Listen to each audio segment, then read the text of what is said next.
What was it like for you to go from you're making this very handheld, like it's a ma and pa shop and you're making your comedy, and then you get into something like Pacific Rim, which is one of those movies where I can't even imagine, because I can relate to you in the world of It's Always Sunny in Philadelphia.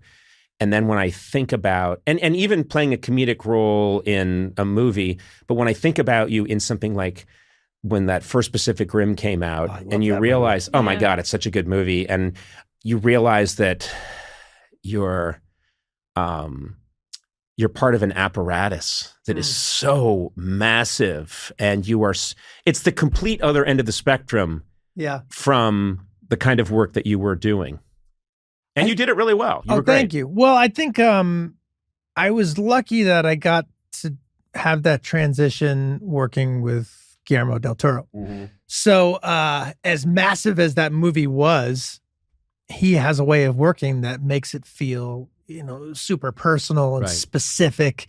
And I had some green screen work, but most of the things that I was doing, he had built some kind of practical prop that was like animatronic that I was, reacting to. So it wasn't quite like getting stuck into like the Star Wars remakes where, it was just all green screen. Right. You're always acting to a green sock or a green tennis ball. Yeah. And Guillermo had a very, very specific way of working. I was a huge fan, so I just wanted to do a good job for him, and I still admire him so much and look up to him a lot. But, in the beginning of the film, he was saying, he's like, I want you to do what I never do this. I want you to be loose and out of control and wild and messy. And by the end of the filming, he was like, on take one, your hand was here. On take two, it was here. And but that's just, I really enjoyed getting to work within his parameters. Sure, yeah. Every now and then, I'd be doing a take and he wouldn't be liking what I was doing. He'd be telling me what to do, and I'd be thinking, oh boy, I'm not giving him what he wants. And then I would throw it away and just do whatever I wanted and be like, yes, like that, which is always sort of the case that you have to make it your own. But it, to me, it was eye-opening, just the way he used the camera, and I'm a big movie nerd, so I was just geeking out on his techniques. He was saying, he was like, I like to scratch the lens for the CGI shot. I'm like, scratch the lens. He's like, I want you to see, maybe it's wrong to do an impersonation of him every time. That's okay. But he was saying, I want you to see something imperfect before you see the perfection of CGI. The way his mind was working, I was just eating it all up. And then I would go back to Sunny and we'd be shooting. I remember we did a episode where we're in a police station and it's a flashback and we're talking about this wedding massacre that happened where people were high on bath salts. And I was saying, okay, when we shoot it, we'll do the coverage that Richie Keene, great director, had sort of blocked out. But I said, hey, Richie, after we get that, can we do a few Guillermo takes and just circle the camera around the actors, and just started using more, as I would call them, Guillermo takes throughout the show. And just getting more and more inspired to do more filming and make more things. The only the thing that would be dangerous there is I know that in a comedy environment, you can take shit for that. Like you came back from your Guillermo del Toro blockbuster, and you're back with your friends, and you're like, what we did on Pacific Rim, and then suddenly you're right back in Rhode Island. Yeah, right, Kevin. Right. Yeah. Movie star, yeah. I think if I kaiju. Yeah, exactly. Fortunately, I think Rob and Glenn, our relationship is not like that. So, Good. Pretty much best idea wins, and a pretty open environment for let's try all sorts of things. Yeah. So everyone was game for it. I'm fascinated by a couple of things. People that come from the same part of the world that I do and are obsessed with comedy, and also people that have a music connection. I've always been sort of a frustrated music wannabe, and I think that there's a very strong connection between music and comedy. And I know that was part of your childhood, because aren't your parents professionals? Both. Well, yeah, retired music teachers. Mm-hmm. But my mom was just, the kindergarten through 8th grade music teacher at a small private school. And my dad taught the local college, like music history 1 and 2. but they're eggheads for sure. They both have their PhDs in musicology, as does my sister in choral conducting. And so I was like, they didn't have any money. So I was like, music's not for me. Right. And then I started being like, well, maybe you could be a rock star, and that's a different deal. Right. But then like I felt like, I could noodle on a lot of instruments, and then you meet the one kid who could just shred a guitar, and you're like, well, yeah, I don't got it.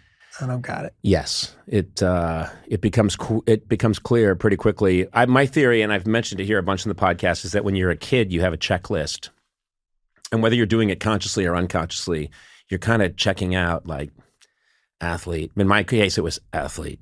No. Yeah. Lady killer. No. Just like a lot of no's, and then what's this thing at the was bottom? that a profession? I know. That's what you wanted to get into? No, just professionally? Not professionally. Like a Jack the Ripper kind of a thing. Yeah. Like, what's your persona? Sort of a Ted Bundy kind of thing. You can still do that. Too messy. You roam from state to state. Okay. Yeah, and there's that more that. What are your assets? I guess is that what I would say? For sure. Oh. That I guess that's what I'm talking about. What are your assets? And then I finally, it's like I remembered. No. I seem to be able to make people chuckle. All right, we're just going to double down on that, triple down on that. Everything's going into that pot. Also, you hit a certain point where you're like, this is the only way I can figure out how to feed myself. Like math is off the table, sports, modeling, forget it. But if I can just squeeze a couple chuckles out of somebody, I can get by. Right. Yeah. And you tried for a while going on legitimate acting auditions, but it wasn't really till you started making your own stuff. I knew that it was going to hit a wall. So like both Rob and Glenn and myself, we were working the way extraordinarily handsome young men in their 20s can get some work. Sure. I was there. I did that. Yeah. Like the guy at the dock being like, yeah, I saw him. Yeah, pretty decent guy, hardworking, I think. I did notice blood on the finger, like that. Like that. So how many Law and Orders is that? Yeah. That is my favorite observation is, and it's the same thing for Dragnet and Law and Order. Whenever they're questioning someone, it's like, no. Anything else you want to say before we go? Well, there was one thing. Yeah. He wore a World War I German helmet. Dun, dun, dun, dun, You lead with that. Yeah, I don't know, whatever you make of that. And then, yeah, that's so you did a couple of like one line things. I did a Law and Order and like a couple things here and there. And I was always coming close. I was testing for a lot of TV shows to always be the best friend, never to be the guy. Yeah. Actually, one time I got flown out for a show that was called Weird Henry. And they're like, well, maybe he could be Weird Henry. He sure seems weird. And then, I think the studio saw the test and we're like, we're going to cancel this show. This is the whole thing got scrapped after my audition. And then I booked a part on the Luis Guzman sitcom. That was written by Will Gluck, funny, talented guy. And there were two writers on that staff that I'm like, these guys are really, really funny. There's Chris Miller and Phil Lord. Oh, yeah, wow. Of course, yeah. So they went on to be pretty successful. And that got canceled after 3 episodes aired. And it was around then that Robin, Glenn, and I were thinking, why wait? Why sit around and wait for another one of these? And then you don't even necessarily like what you're being given the opportunity to do. Why not just shoot something ourselves? And I think we were looking at the British Office. Yep. And how sort of cheap it looked. It just seemed very handheld and very easy to shoot, and the lighting just seemed like they threw the lights on in an office and filmed it. Curb had just come out around then, and it felt the same. And the Panasonic DVX 100A camera, not that we were big camera guys, but Glenn or someone had stumbled upon this camera, and it kind of looked like those shows, but it was an affordable camera.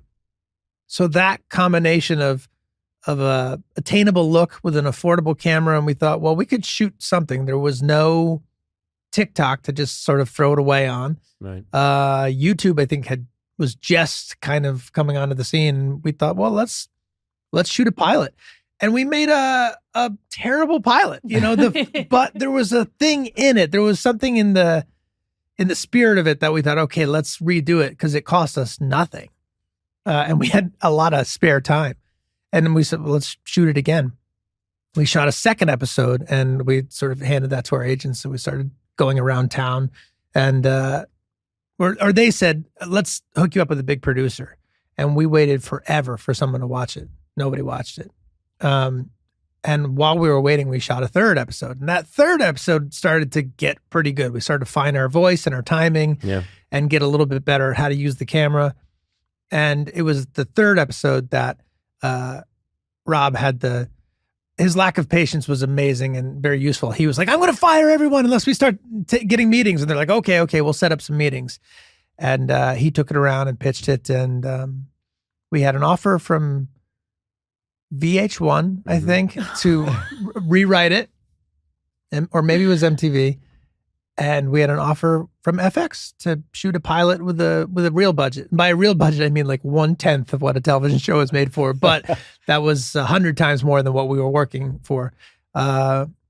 We shot that pilot. They picked it up. They said, we'll give you 7 episodes. And then we did 7. And then they were like, okay, we're gonna cancel the show, but unless you can get a big name attached. And Danny DeVito had seen the show and liked it, and then here we are, still going. That's fascinating to me. That you hear stories about you need a big name, and I always thought like it almost sounds apocryphal, like it's this thing from the 1940s or 50s, but it's true. Yeah, especially then. Maybe less so now because there's so many different things that you could maybe launch something and people. Just the buzz of it being a popular show on, say, Netflix, people might check it out. But then I think to break through it all, if we hadn't gotten Danny, that would have been it. Now, how many seasons has it been now?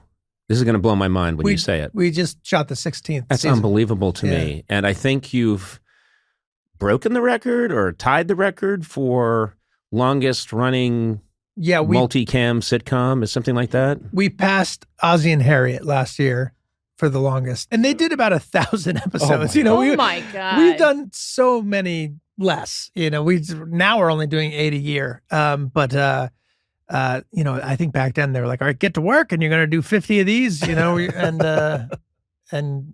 now, yes, we're the longest running. We haven't done the most episodes. And then cartoons like The Simpsons has been around forever. Tell me about it. I left The Simpsons in 1993, and I remember thinking, well, this old horse has just about had it. So I'll just go do a late night show now. Were you at all thinking like, they'll never survive without me? No, I'm deluded, but not that deluded. No, I knew that they survived very well, that they would survive very well without me and probably be enhanced. I left and remembered thinking like, well, this thing has now been chugging along for like 6-7 seasons and it's an animated show and it's very labor intensive. How could it possibly continue? Yeah. Cut to 30 years later. That's insane. Do you think it's time for them to stop? Yes, I do. Oh, no. Who knows?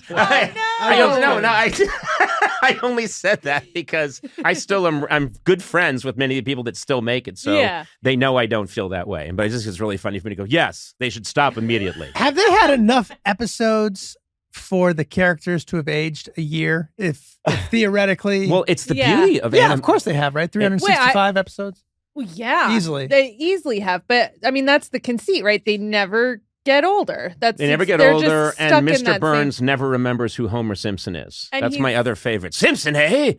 Yeah, that's good. And no one knows how old he is. Well, sir, he saved your life. He once was in charge of the moon. Whatever.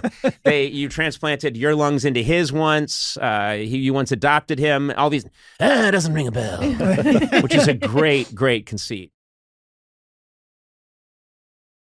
Hi, my name is Charlie Day, and I feel euphoric about being Conan O'Brien's very best friend in the entire universe. Well, wait a minute. You improvised a little bit there, but Okay, I might. I'll we do one on book. No. That one's good. I like that one. I like that you're my very best friend. I just said very best friend. Yeah, that's what I said. You heard it right. We've all been drinking, and it's early in the day. Yeah. I'm delighted you're here. I'm thrilled to be here. Someone just reminded me that you did the late night show a bunch of times, or some incarnation of one of the shows, but I think 9 times. Yeah. Which I say is too many. Yeah, that shows a neediness on your part. But you kept having me in, and which I appreciated. Yeah. To get to, I know we're ready for the jokes. We want to get into it. Full seriousness, my absolute favorite talk show ever to be on. I think you were the first one. Well, if it wasn't the first one I did, it was the first one that I felt like I did correctly. Oh wow. Because in my mind, you were my Johnny Carson. You were that's sweet. Top Thank of you. the mountaintop. And now that you've quit, I resent you. And I'm forced to do all the other people, all the lesser than. Oh, well, that's very sweet of you to say. It's so funny because my introduction to It's Always Sunny in Philadelphia was Sona, my erstwhile assistant, coming in and screaming at me. Did you see It's Always Sunny last night? And I say, no, I didn't see it last night. I didn't see. And her whole, what I used to do at the late night show was make sure, the way Stalin did, that there were images of me everywhere. Yeah. Magazine covers and everything was Conan. And then you'd get to Sona's part of the office and it was all It's Always Sunny. Yeah. Just pretty much that whole area. It was a lot of they're just fun pictures, like promo pictures and stuff. But yeah, you're making me sound kind of crazy, but it's true. you have great comedic taste, in my opinion. I think I do. You were right about, and I always felt that your gang, that you have this, I don't know, similar philosophy about making people laugh that made me very happy, which was just this, things could get very anarchic and crazy, but the show never really took itself very seriously and still hasn't. And there was just a pure, raw, we're going to have fun and make fools of ourselves if need be. I think we're in the business, the very serious business of how ridiculous can we be? Yeah. Which isn't as easy as just saying, okay, let's go goof off. Like, we'll put an extraordinary amount of work and thought and conversation into the most ridiculous thing. Yes. But the passion and care is there. Also, we may have learned a lot of this from you. You may be partly responsible. Well, that's the point I'm getting to. I think there's a cut of the royalties that I would have. Yeah. Talk to Rob and Glenn, because I think they. I'm sure I'll get very far. Yeah. It's a funny dichotomy that I talk to people about, which is I am two things: very silly, and I love abstract foolishness taken to its extreme. And I'm also deadly, deadly serious about it. And you understand that the two things coexist. Because I think there are a lot of people who think, oh, the Always Sunny guys, if you hung out in their writer's room, or if you hung out with them, it's just clowning all the time. And I know for a fact that no, there are probably very, very heated arguments about how the really stupid thing should happen. We got in one this year, 16 years into doing the show, and a good sort of heated debate about this is the way to do it and this is the way to do it. We do it every single, it's exhausting. It's exhausting, but it's all that sort of arguing and planning so that you can have that, 15 minutes of just raw funny, which is like, are we all agree that this is the best scenario for something to be funny, and now just let it rip? Because we feel sort of safe, like we've built up the work around it, and here's a playground with which to destroy sandcastles. But yeah. Well, we have, going back, we have a bunch of things in common. You grew up in Rhode Island. I did. And I kind of grew up in Rhode Island because... Explain. Yeah. You have 1 foot in Rhode Island. I used to drive there every night and spend an hour at a on a dock with a seagull. And a fisherman. From childhood, every day it was an important. My dad insisted. I'm from Massachusetts, from Brookline, right outside Boston, and then we didn't have a summer house growing up, and we would go and stay at my grandfather's house, which was in Misquamicut, Rhode Island, right next to the state Beach. Sure. So we were, he was a retired policeman. We would hang out at his house and then walk down to the State Beach. And I would hang around Rhode Island, and sometimes we would hang around there for a month to 2 months in the summer. Okay. And so I got a really good dose of the Rhode Island vibe. And I have to say, I mean, it's funny because it's a very strong accent. Yeah. People complain about the Boston accent.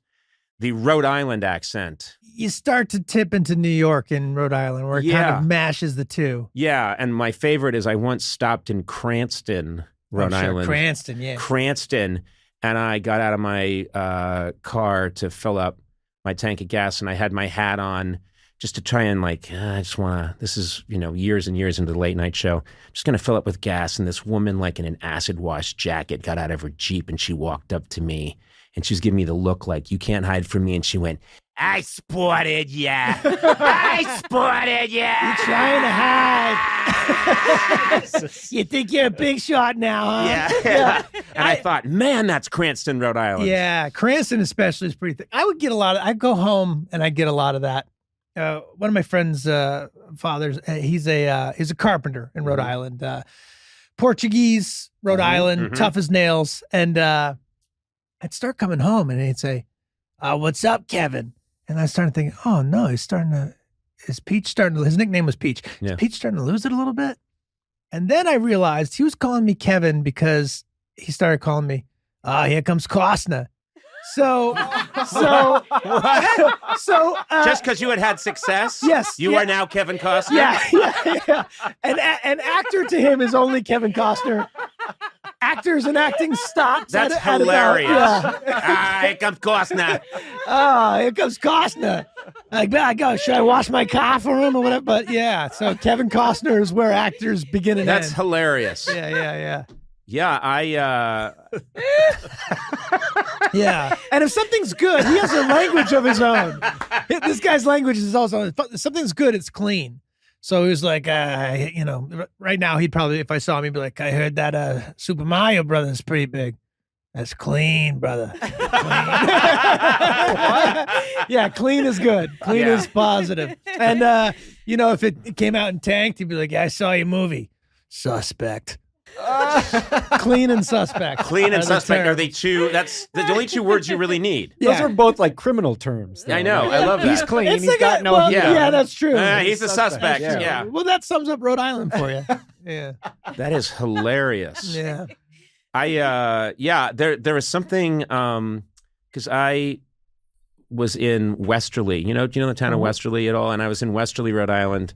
And this was about, 8 years ago, and I was with my mom and my brother Neil, and we were in this restaurant. It was a Portuguese kind of Italian restaurant, and we're in there and we're having our meal, and the waitress recognized me, and I could see her looking at me, and then she went out back and I guess made a phone call, and then she came out in this very thick accent that I can't really do, but she was like, I talked to the manager, and here's the deal. If you would come back and do 2 days of signing autographs, and we could publicize it. Conan O'Brien's going to be here, and he's going to do 2 days, and he's going to sign autographs, and you greet everyone at their table. If you could do that for 2 days, dinner's on us. So how'd it go? For real? That was real. Dinner's on us. And I was just thinking, I so want to call my representation in Los Angeles and get them involved. And, they'll be saying things like, well, wait a minute. No, you're going to send a plane, right? No fucking plane. But dinner's included. How much Parmesan? Yeah. How much Parmesan? Yeah, and you know that, and I know that these people would win. Yeah. These people would defeat my representation. A $12 bowl of clam chowder is on us. We just want 2 entire days of your time. Yeah. 2 days. It was 2 days, which I thought was really weird. Really? 2 days? Yeah. You got 2 days for one meal. It's a real. Also, I know that some people would come the first day and then no one would come the second day in Westerly. You'd pretty much meet everyone that would want to say hi to me in one day. And do you get a free meal each day, or is it just one for the 2 days? They said dinner's on us. They said singular dinner. Wow. Yeah. So I don't think I get a dinner the first night, but I do get it the second night. Wow. Or maybe I get it the second night and not the first night, but not the second night. Who knows? That's a real win-win for them, all the publicity and I screwed up. That's suspect. You should have done it. I can tell that you're a movie and classic comedy fan because I got to see your movie Fool's Paradise, and I know it's coming out May 12th. May 12th. Okay. Only in theaters. Only in theaters, as it should be. Mm-hmm. It's time. It's time for America to join again. Finally. In the cathedral that is a theater. Better than a real cathedral. Because there's none of that God talk. Or we could, yeah. Well, we could do some God talk before the movie if you'd like. If you like, of course. It's all up to what you want to do. Praise the Lord. Yeah. Have some popcorn. Have some popcorn. Get your feet off the seat. Turn off your fucking phone. But I saw your movie Fool's Paradise, and I really loved it. I really love your film, and I love you in it. And you wrote this movie and you directed it. It's very sweet. You guys haven't seen it yet because I just got this advanced copy that I watched, but it is very much evocative to me of Chaplin, Buster Keaton.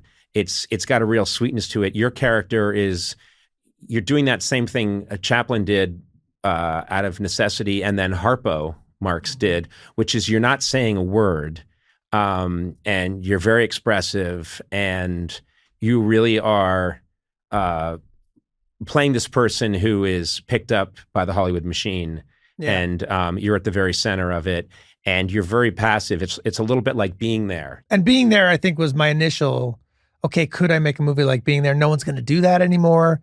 I guess I'll just do it myself. And then when I realized it's not totally working, I said, okay, can I combine it with Broadway Danny Rose, where I have this sort of sad sack guy? And that then was I able to sort of land the plane. Your character is so content in his own, I will say one thing, he's so content in his own space that at one point he's at a Hollywood party and he doesn't say anything. He's very much a, Chaplin-esque kind of character, and he falls into the pool accidentally and can't swim, and he sinks to the bottom, and his hat just settles on his head, and he's just sitting at the bottom of the pool making no effort to and I thought, this is such a great example of how little this character wants or needs and how passive he is. And you're just sitting there when another character comes in and saves you. But had that character not come in, you would have stayed there till you died. The movie would have ended there. Which could have been an interesting film, just too short. Yeah.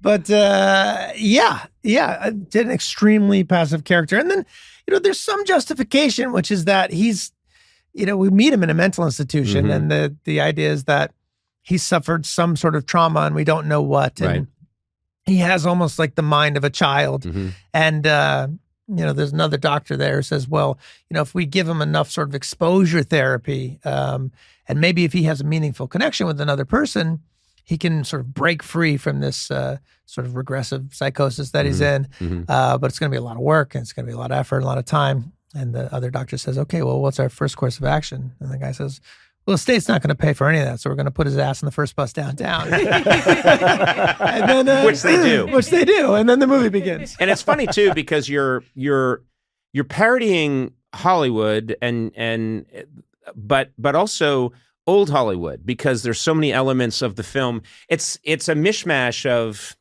the Hollywood you're making fun of. They're making pictures. And they're making them almost the way they did in the 30s, but it takes place in current times. Yeah, sort of a heightened thing there. Yes, it's really fun. Where I thought, okay, I could just set it now, but in some ways now is not enough to satirize Hollywood. Can I make it almost feel as though it's satirizing Hollywood through the ages? Yeah. There's also a great part where your character is invited on a talk show, and it's... You've made a generic talk show, and of course, I'm watching it as me, and I'm watching these two idiots laughing like hyenas that bring you out and just find everything funny. And there's part of me that thought, yeah, that's kind of... It's done with love. It's done with love. No, but it's also, it's parodying every type of show like that. So it's not specific, but it was really, that part was really making me howl. Because it's so over the top. It's a good performance by Jimmy Simpson and really Lance Barber. Yeah.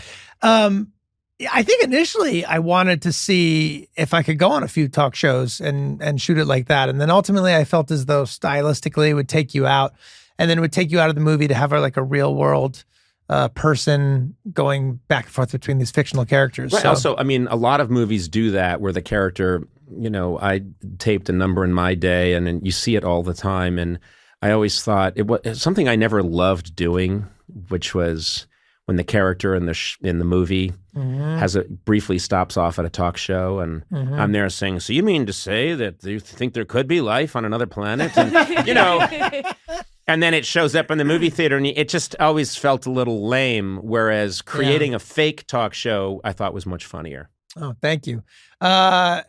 It was apparently it's trickier to make a talk show than you would think, because there's no idea. Yeah, I mean, to make a fake one. I'd make a fake one, yeah. Because the sets are big and the audience is big, and I didn't have the time or the budget to do that. So it's actually only a curtain and then the stage itself. Right. There is no audience there. The spoiler alert. Cut that. It's called the laugh track. Yeah. Yeah. And a laugh track. Yeah, that's right. Well, I'm a huge fan, and I love your approach, which is you're trying to make people laugh. It's interesting when you take it back to its core, have some people say like, well, what are you? Are you a satirist? Or are you a humorist? And I think if you really take it down to the core, I think I might be a clown.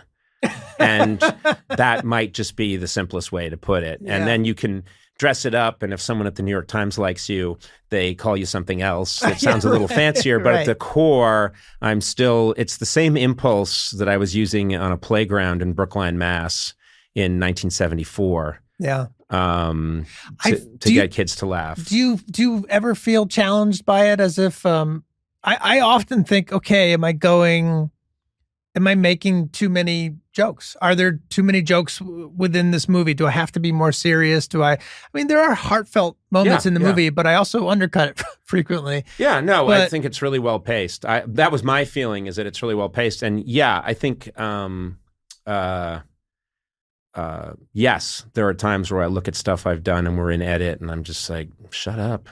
I mean, I'm saying it to myself. I'm like, shut up. Right. There's too much. Too many jokes. And let's just, and really sometimes the best things happen during quiet moments, which took me, a while to realize. Unfortunately, I realized it, I think fairly early on, but that sometimes saying very little and letting someone else talk and just reacting to them naturally is much funnier than anything I'm going to come up with. I did a whole movie of that. Yeah. Well, exactly. Yeah. I find like when I'm writing something, I wrote another movie in the time that I was sort of in the edit room on this, and I was passing it to some friends, and they were saying, you should make it less funny. And, because they liked the story, and they said you could get more serious. And I know that's the right direction, and I'll sit with it and I'll do it. But my first instinct always is just, don't people want to sit in a theater and just laugh and laugh and laugh and laugh? But sometimes to get them to laugh, you have to pull a few jokes out so that the laughs land. Right. No, it's true. I think that's true. What I don't want to do is make people think. Oh, you don't. I really don't. I don't either, because I don't know how to think. I've heard that before. People like, not only did he make you laugh, he made you think. And I go, yeah, lose that second part. Yeah. Lose that part. I want people to be dumber after they've seen my work. I think I do too. Well, this is an absolute joy, Charlie. As I said, I'm looking forward to talking to you. And it's been a little while, and I love that you're doing this work. I mean, Fool's Paradise is coming out May 12th. May 12th. And also, you're in the biggest movie in the world. True. Right now. True. It just made, what did it make? It made $8 billion. It made $8 billion of those little coins that Mario hits. Oh, yeah. Just bashed into 8 billion bricks. Yeah. Their hands are just bloody. The Super Mario Brothers movie. That is, congratulations. Thanks. That's crazy. It's been a crazy ride. Just as long as you have a piece of the merchandising, you should be fine. Bad news, pal.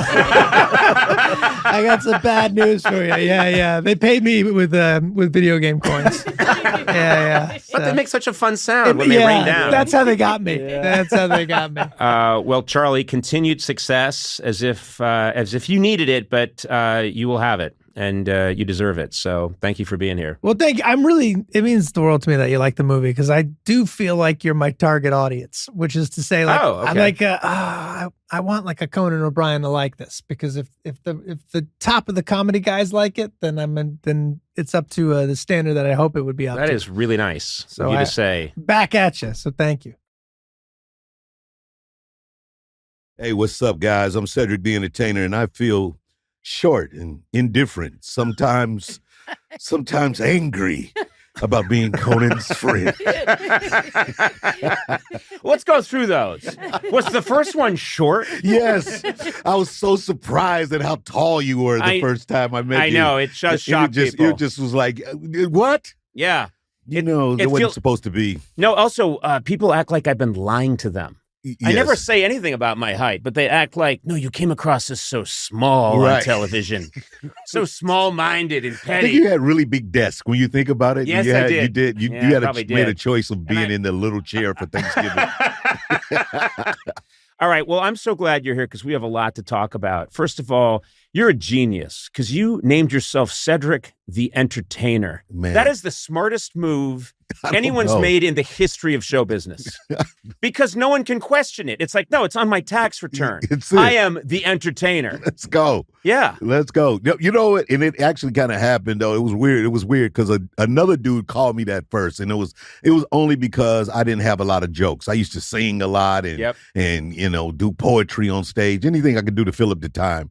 And so I just told dude, don't call me a comedian, call me an entertainer. And that's how that happened. So, and I just kept the name from there. But then, like, when I first got to Hollywood, they definitely wanted me to change that. That was like, all the agents is like, no, go by your government name, Cedric Schaefer.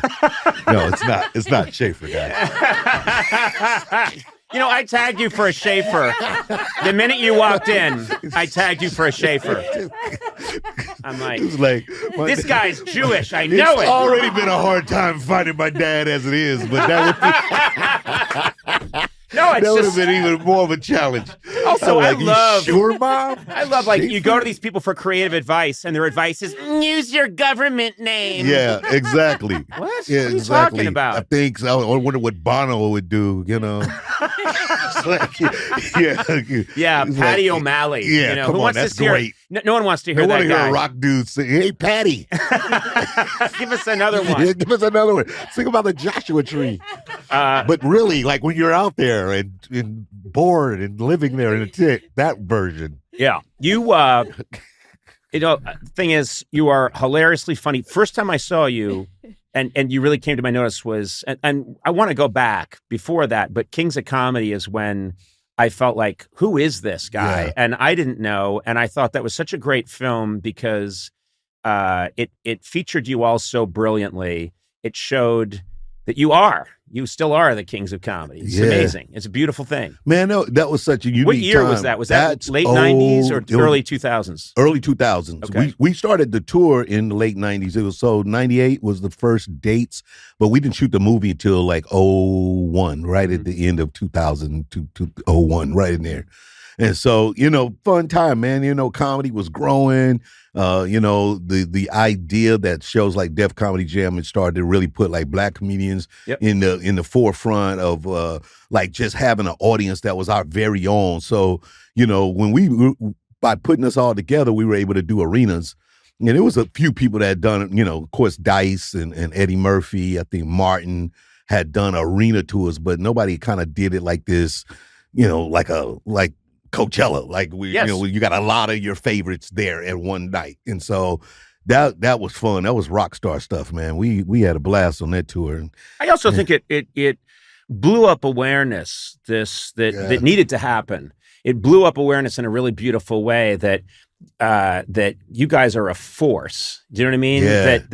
Yeah. You weren't trying to get other people into the tent. You were saying, fuck that. We don't need that. Yeah. This is what we do. We're hilarious. And look at this whole world that follows us. And you should be here too. I remember thinking, Jesus Christ, these guys are a phenomenon. Yeah, I think, you're right. And I think that was really what became a catalyst to opening up. Of course we had like, the networks with like WB and UPN starting to, like create shows Sure, right. For, like predominantly African-American families. But it definitely opened up this idea like comedy is not like the evening at the Improv way, which was the only way you can get on television, right? If back then you do evening at the Improv and try to get picked to be on Carson or Leno or something like that. And then, you came along at a time when it was far, things were you were opening one of up. us. That's what makes you cool. Then That's what everybody goes. Everybody, I'm just saying in the hood. Everybody goes. Trust me. Everybody goes. Oh, Conan O'Brien. Oh, He's yeah. one of us. He's one of us. Oh, I swear to God, I get that all the time. Don't laugh, Sona. I get that all the time. When I go to the hood, people are like, "Oh, good, you're back in the hood." Yeah, you're back. And everybody's like, "Yo, yeah." I mean, I go in the barbershop. You see Conan lately? I'm like, "Yeah, man, that's my N-word." Yeah. Come on, Sona, how many times have you been looking for me and I've been at the barbershop? Oh, yeah. So many Just times. shooting the shit. Just hanging out. That's you. Getting a nice fade. Yeah, I'm sorry. Yes, that's you. I need a fade. I need a fade so badly. You should go like to Philadelphia where they do the linings, where they line up you. You haven't had facial hair in a long time, though. No, I shaved it off a long. Yeah, I did. I had a beard for a while, and then I shaved it. Will Ferrell actually said, "Shave it, or I'm coming on the show and I'll shave it." And I didn't shave it, so he came on the show, brought a barber chair, and shaved me. And it was hilarious. And then I thought, once Will Ferrell shaves you, you can't go back. No, that's it. That's it. No, so I was done after that. I have to say, the other thing that has always impressed me is you have such amazing style. You really have. I mean, even the hat you're wearing right now is fantastic. These are fun. This is a good friend of mine. This guy, James Keith. The company is named Keith James, but he came up with this red bottom hat like a few years ago, and it was me and Floyd Mayweather. We kind of jumped on early, and then everybody, it's a very popular hat, the red bottom hat. So this is cool. You can go and grab it. That's a very cool looking hat. Yeah. I don't think I could pull it off. I think you have to be able to pull it off. And when I put a hat on, I look like a child that stole his father's hat. That's what it looks like. You know what I mean? It just does. And I've got a massive head, so even a big hat looks like a yarmulke on me. So, yeah. Which you can relate to, Mr. Schaefer. Of course. But it's amazing because I'm curious. That was something you were interested in, even as a young man, as a kid. You were very interested in style. Yeah. I grew up in a small town in Missouri, Caruthersville, Missouri. But my mother, who was probably, I guess in her generation, was one of the first people to kind of go away to college and then come back. Yep. And so she knew how to do the order from the catalogs and so people would normally shop at the little local store in town. But my mother would be like, ordering from magazines. And so very early on, I could remember having like nice outfits when I go to school, right. 3rd, 4th grade, like people would know me for my clothes.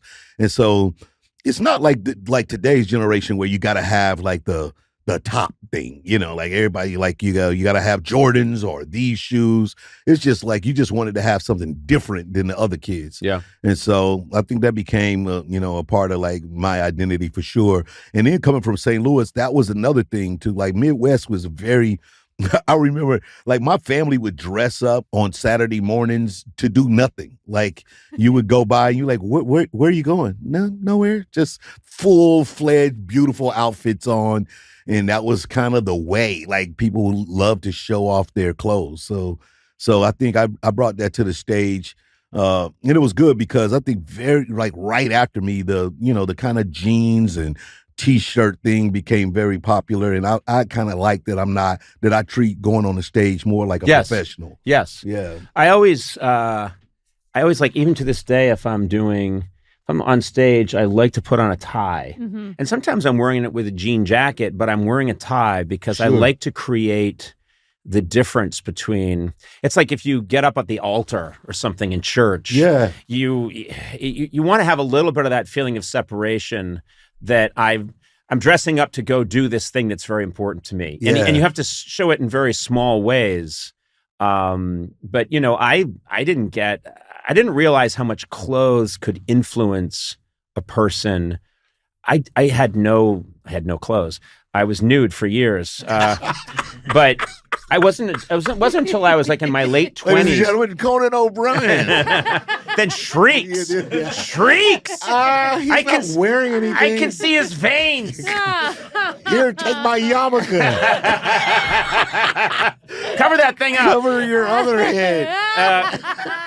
So I was no, but it's true that I didn't have a sense, and I remembered getting some important gig and going and needing a suit and going out and buying like a nice suit, and I put it on. But I was in my late 20s before I owned like a really nice suit, and I remembered thinking, this makes me feel better about myself. Oh, definitely. It was as much for me as for anybody else. And I think when you get up on stage and you want to. I don't know, you want to feel like you look good. It helps you'll take anything that will help a little bit. No, definitely. That's so important. And I don't think people like take that into account anymore. Like, cause it's just really a world where you can just show up with whatever you got on and everybody's just like, it's all about the artist, which is fine, you know. But I'd say that same thing. I remember when those like suit warehouse places kind of came on. You can get like 3 suits for $100 or whatever. Yeah. And I used to like sell fax machines. Like I used to sell the Rico fax machine. And I remember having one of those suits, and I lucked up and got one like a Zanuti or some brand that felt like it was like, ooh, this is really Italian. Right. But I remember that particular suit made me feel extremely aristocratic. Like I was like, oh, the laugh changed. I did that laugh actually. Yeah. Oh, guys, come on. Yeah, anybody can get a message from you. Like, just put this in there.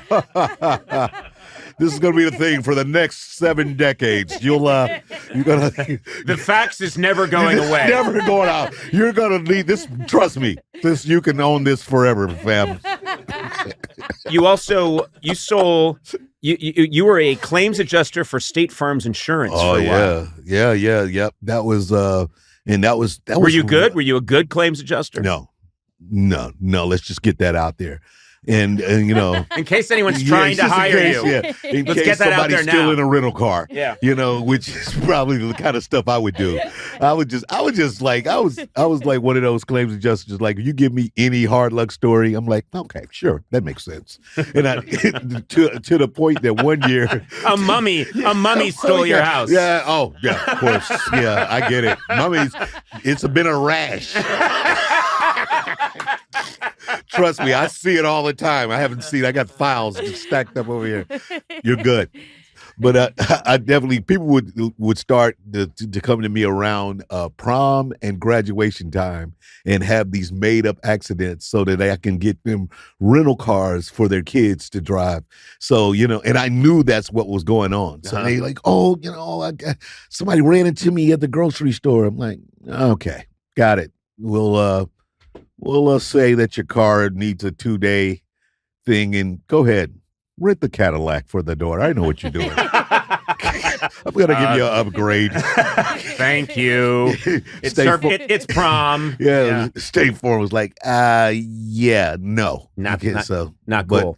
But you know, but I was able to do that for a while. That was a fun kind of professional gig where you did learn, you know, like all the differences between people's personalities, because car people are exactly kind of who you think they are. Like Corvette people are the super, the best. If you can't tell a Corvette person anything. They drive a Corvette. You know, you like, we didn't have Ferraris in St. Louis, so that was rare. If I met a Ferrari person, I would be in awe. Yeah. To this day, I've never driven any of those fancy cars. Really? I've never driven a Ferrari or a Lamborghini or a Bugatti or any of those. I don't even know what it's like to drive one. I don't know that I've been in one. Yeah, I had a Ferrari for like maybe a couple of months.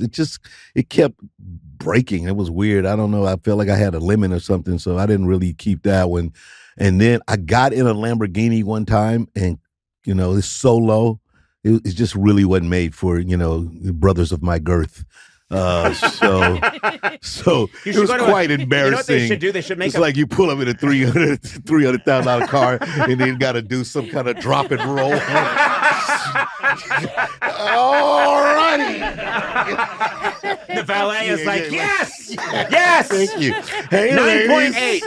9.8. Like once I put the gas in, I'm waiting till everybody else leaves before I get in, you know. They should have tailors for cars. They should have people that, you know what I mean? Like, you want a Ferrari? I'll make you a Ferrari.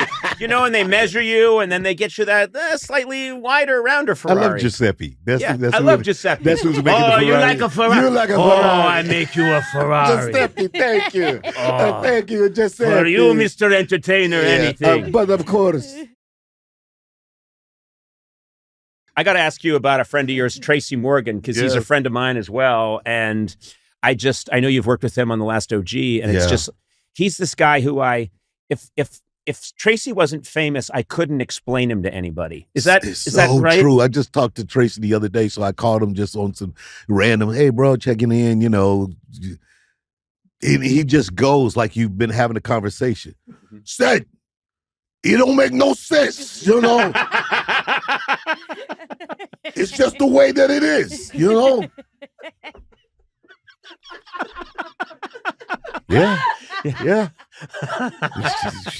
You got it. I agree. I agree. Yeah, I agree 100%. That's a lot of money for fish. Yeah. What? He's really into the fish. Oh, he's into the fish. The fish are crazy. I'm telling you, this is a true story. Well, during COVID, when we were doing the interviews, and people would be on Zoom, and I'm talking to him, and he's talking and being crazy. And that's crazy enough. Just trying to talk to the man is insane. Talk to Tracy Morgan, have a conversation with him is insane. And then a barracuda swam behind him. Yeah. And I was like, what the? And he was like, that's my fish tank. And it's not a fish tank. It's a fish tank the size of this studio that's in his house. Yes. And it's got sharks and barracudas. It's like he's a James Bond villain who's, you know what I mean? You look up and it's like groups of kids doing field trips through there. It's a very odd thing. Like it's such a big fish tank in someone's house. You're like, is that Wild Caught Academy kids? Who are these kids? Why do they have uniforms on? Like, and the fish have names. And they're usually rarer than just what you say. Yeah. It's not just the barracuda. It's some crazy, unique barracuda. That he's found, off the shores of Seashell or somewhere. it's like you're like, what? He's like, yo, that's Myron. That's my man's right there. Yeah, it's Myron. He's a barracuda. He's barracuda, but he get everybody pregnant. He get all the other fish pregnant. Who was it? He was on the podcast. We did a podcast in New York City, and he came on, and I hugged him when he came out, and he smelled. I gotta thought he had this powerful cologne on. I'm like, what is that? And he said, it's Jupe. And the way he holds it for a long time, and he looks at the whole crowd, and he's just was telling us, Jupe, it's Jupe.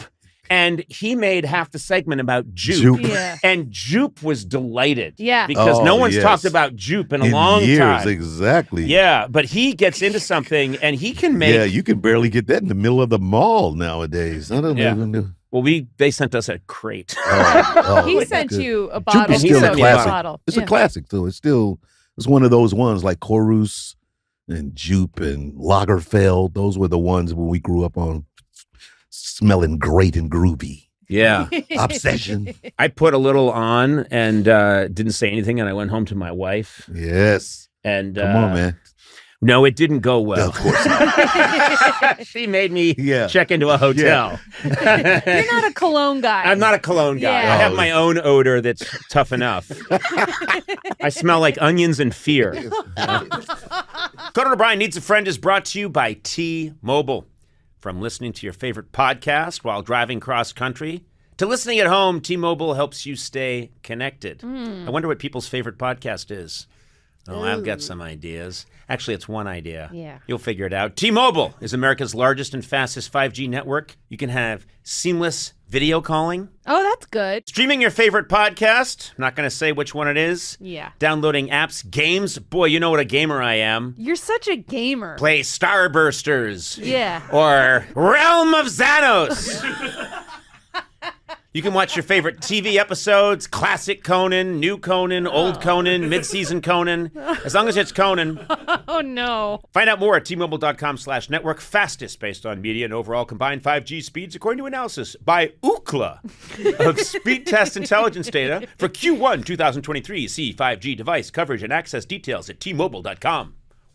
You know, I heard you say once, which I really liked, you were talking about how, with the exception of that guy who you needed to knock out in order to get your start in show business, that is a rare exception for you because you don't root against other comedians. You're happy for them to do well because your theory has always been, you know, it's like that concept that a rising tide lifts all the boats. Yeah. You're rooting for other people to do well. You think it's going to expand the space. Yeah, for sure.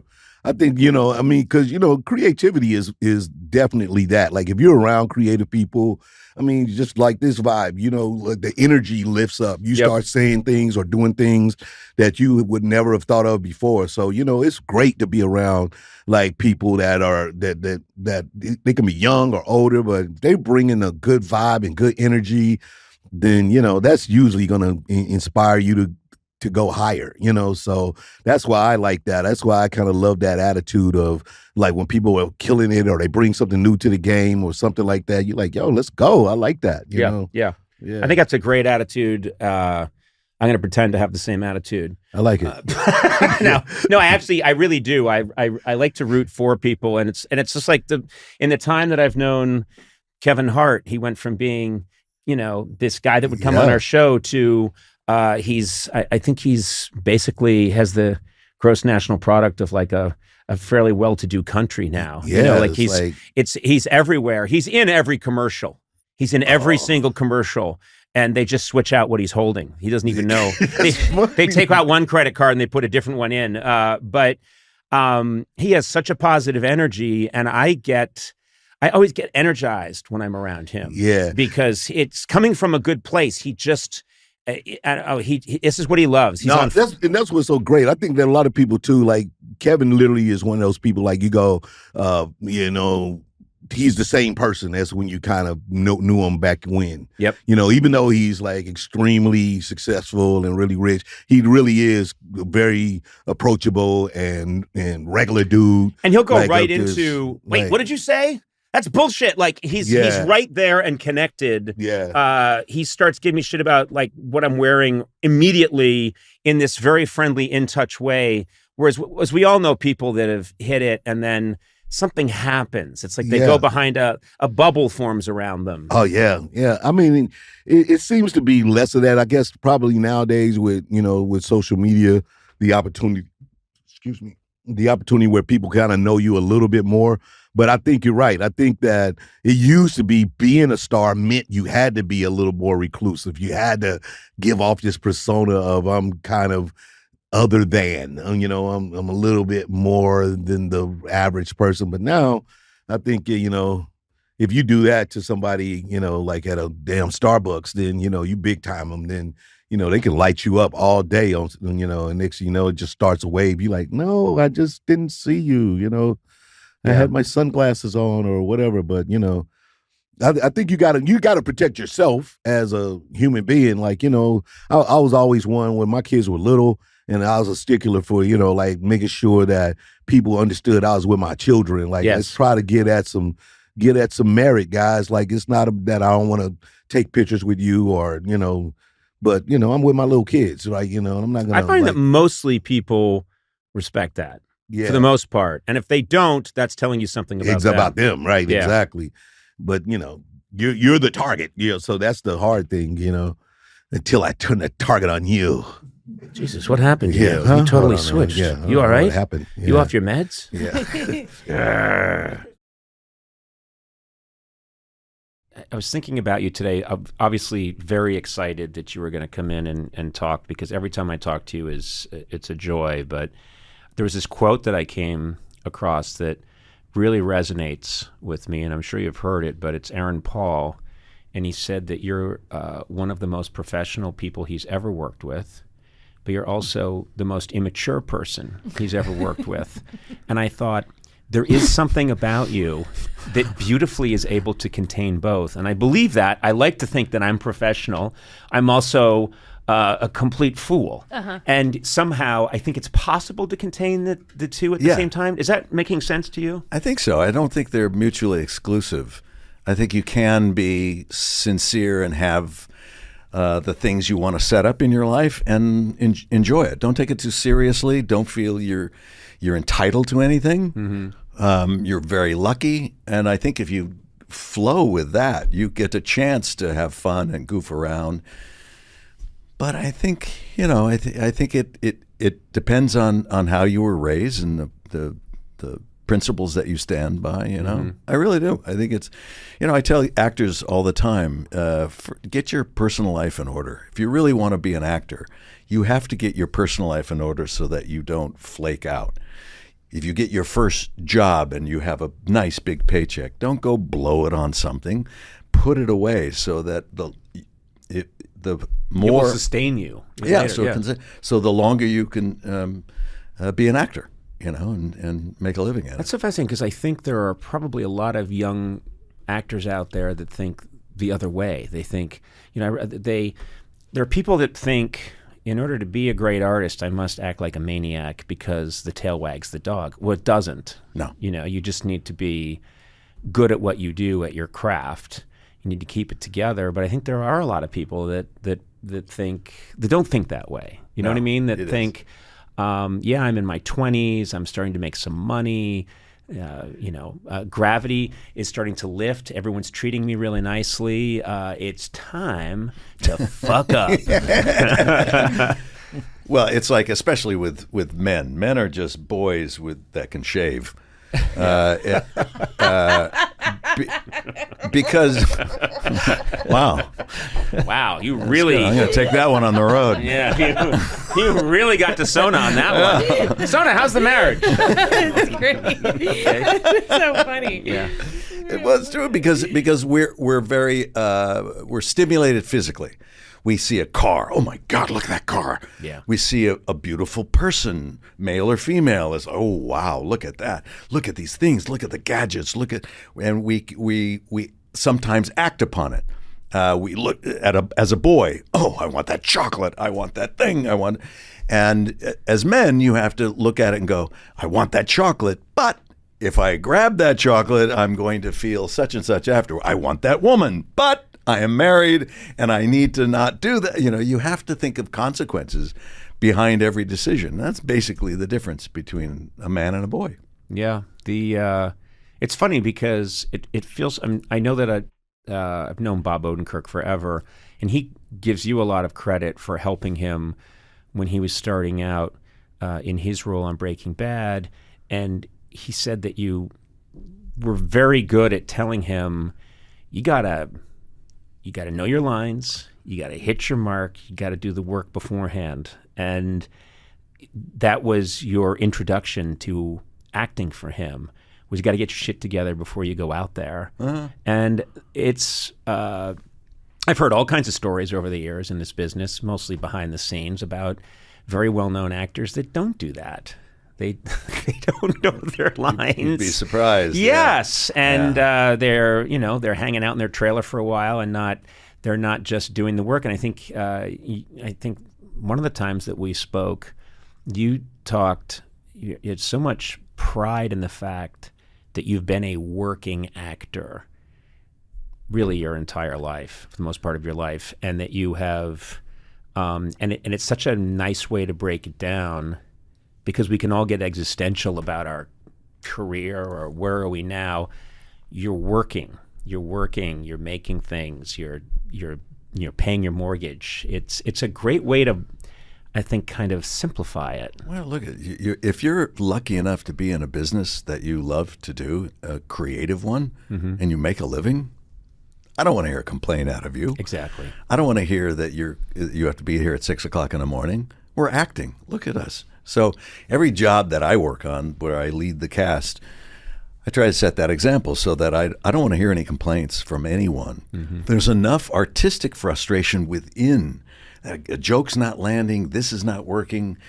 Oh, we need to recast because this didn't work out, or there's enough problems to deal with. You should not be dealing with any kind of problems of I don't want to be here that early, or how late do we have to stay, or some actors who don't want to be off camera for another actor. It's like I started that when I was really young. Jennifer O'Neill. Do you remember Jennifer O'Neill? Sure. Summer of 42. Beautiful, beautiful woman. And I was a guest star on a show that she did called Cover Up. Was it Cover Up? I think it was. And I had this big emotional scene. It was the denouement. It was here's what happened, and here's why it happened, and how it happened. And it's with her. And we came back from lunch, and the director said, Jennifer is still having lunch with someone in the commissary, so we'll just do your side of it now with the script supervisor reading it off camera. Right. And I said, this is a big scene. I wouldn't mind if it was just a couple little lines and not a big deal, not an emotional thing. But this is a big deal, so I don't think so. I don't think we should do that. Yeah. Wow. And they said, "Excuse me?" I said, "No, I think we should wait for her then, don't you think?" And they said, well, I don't know if we should. And I said, no, I think it's important enough to wait for her to get this right. And so they had to wait for her. That's great. Yeah. I mean, you had, again, this is a testament to you're very young at this point. You haven't made it. No. I was 27. You're not Bryan Cranston yet. No. You're an early form of Bryan Cranston. You're the beta. And and to say that, because I haven't done much work in that world, but what little I've done, it's immediately clear that they shoot you in your scene where you're yelling at me, and then they turn around and they shoot me getting yelled at by you, and if you're out for that scene and they're just hanging a tennis ball there, saying pretend the tennis ball is Bryan, it's very hard to do your thing. Not really, because that tennis ball probably gives you as much emotion as I would give you, and as much respect. I practiced this whole interview with a tennis ball, and it was good, wasn't it? Yeah, but we're not speaking anymore. Oh, yeah. The tennis ball is filing a complaint. Canceled by a tennis That's ball. Right. That would be the lowest. Hi, my name is Bryan Cranston, and I feel stimulated about being. I just can't say it. I think you just couldn't get beyond stimulated. Yeah, once I said that. Once you said stimulated, the whole atmosphere in the room changed. Yeah, steamy. Yeah. Stimmy. It's a steamy. Steamy stim. Steamy stimulation for Bryan Cranston to be Conan O'Brien's friend. Yeah. I think that's Conan O'Brien's friend. That's where I stumbled. Oh. Cruel. No. Yeah, cruel and unnecessary. A man of your stature. No, because I haven't entered into the pantheon of that. My great friends. Brethren, yes. Like Sona and Matt. Yes. What does that mean? Well, I'm sorry. What? Towering figures? And we're not your friends. Let's be clear. Wow. You're paid to be my friends. Like a hooker. Wait, It's a similar What is relationship. happening? this is stimulating. Yeah. Adam's like the pimp. And Yeah. it's true. God. I mean, it's look, it's the world's oldest profession. Or so I'm told. Yes. We Never had any experience. You myself. didn't. I did. You did? Yeah. Let's get into it. Bryan Cranston, you were with a lady of the evening once, huh? Yes. I was a virgin, and I was traveling with a bunch of friends in Europe. I was 16 years old. Good God. And it was the thing to do. And I was actually looking forward to it. And nervous as hell, of course. I'm 16. Yeah. and a bunch of friends who we were out together, and it's like, we're gonna do this. Let's go. And I go, yeah, sure, let's go. And I'm like, oh God. And we go to this the red light district in Salzburg, Austria. Whoa. Okay. And my two older friends, they were about a year and a half older than me. And they're going in, and I started to get cold feet, and I said, I don't think I brought enough money. I don't think I have enough Austrian francs to be able to make this transaction. Sure. And they both made their deals, and they went upstairs. And I said, no, I don't have the money, or trying to indicate in the universal language of, right, don't have it or whatever. And I sat down in the foyer, and then this woman came up to me, and everyone's older than you when you're 16. Yes. I could not tell you how old she was. She came up and she goes, indicated my pockets. I go, oh, no, see, and she said, yeah. And I went, no, see, I'll show you that I don't have enough. See, that's just not, this is nothing. This is not. And she grabbed the money and grabbed my hand and said, oh my Lord. And I went, oh my God, this is happening, oh my God. And we go into this room. There's a single bed, there's a sink, and a trash can. That's it. Oh, Jesus. So I had this, and she goes, she points to my clothes like, like this. She's preparing herself. Man, she really sets the mood. Oh my God.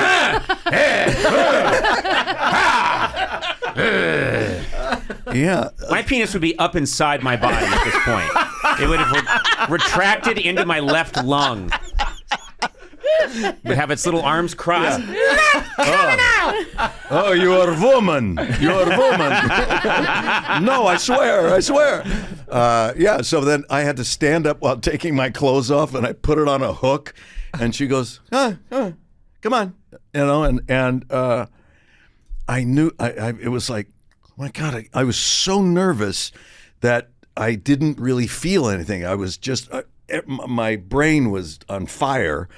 And at one point I thought, oh, I should touch her breast. Just one of them. It's like defusing a bomb. Don't touch the wrong one. Clip the red wire, not the blue one. And it was like, which one should I touch? I don't know. And so I just touched one of her breasts, and all of a sudden I just felt her hand slap mine. Wow! Oh. Sorry. Just she slapped my hand. Oh my God! To take my hand off her breast. Yeah, because that was out of bounds. You didn't pay enough. Yeah, exactly. Oh, that's true. That's exactly right. That's probably it. Like, no. You get this McDonald's meal, but you don't get the extra large fries, and you don't get the shake. Right. Yeah, and there's no prize. Yeah. None. So the deed was done. Yeah. Wow. 16. Yeah. And then of course out I go, and my friends were coming down the stairs, and of course I was smoking my imaginary cigarette. How was yours? But I say that it's like it was a traumatic and a great, exhilarating, memorable experience, man. It was a seminal moment in a person's life when they lose their virginity. Mm-hmm. Yeah. I've been going back to Austria ever since. I know. Brian, I'm looking here. It says that you've shot your last 7 movies in Austria, in Salzburg. It's such a beautiful place, though, Conan. It really, and the exchange rate is really good. Very talented crews. Yeah, you're often seen with a now 110-year-old woman walking hand in hand in the marketplace. Please don't address Heidi that way. She is very sensitive. Heidi Redbreast? I've seen her. Wow. Wow. You know what I loved about that? We were just starting to chat. Yeah. And I didn't get us there. There was some joke. And then we were called prostitutes. Yeah, which is a really funny joke. Yeah. And then Brian just like, well, if you're going to drag it out of me. I was one of the Watergate co-conspirators. What?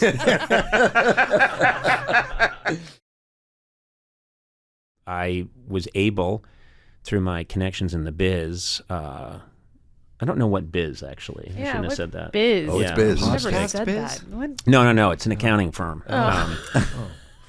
But I got to watch the opening because I watched the first season of Your Honor, and I do love it. And then I got to watch the opening show of the second season, which was made available to me. How is that possible? They got it for me. Biz. Yeah, the biz. They really? Yeah. Wow. Yeah. And it's terribly edited. They really rushed it together. Just dailies. He needs it now. Yeah. But that opening scene of where you're, and I don't want to give anything away because it hasn't come out yet, but what your character has gone through, and that is a memorable scene that the second season opens with. So you're saying something that I can't even comment on. You can't even comment on it. I'm just saying. But I understand what you mean. What I'm saying to Yes. people out there is you need to catch up on Your Honor if you haven't, and then this first episode, I thought, which is coming out soon, Very soon. was riveting, and it's the same thing where you start out this character who.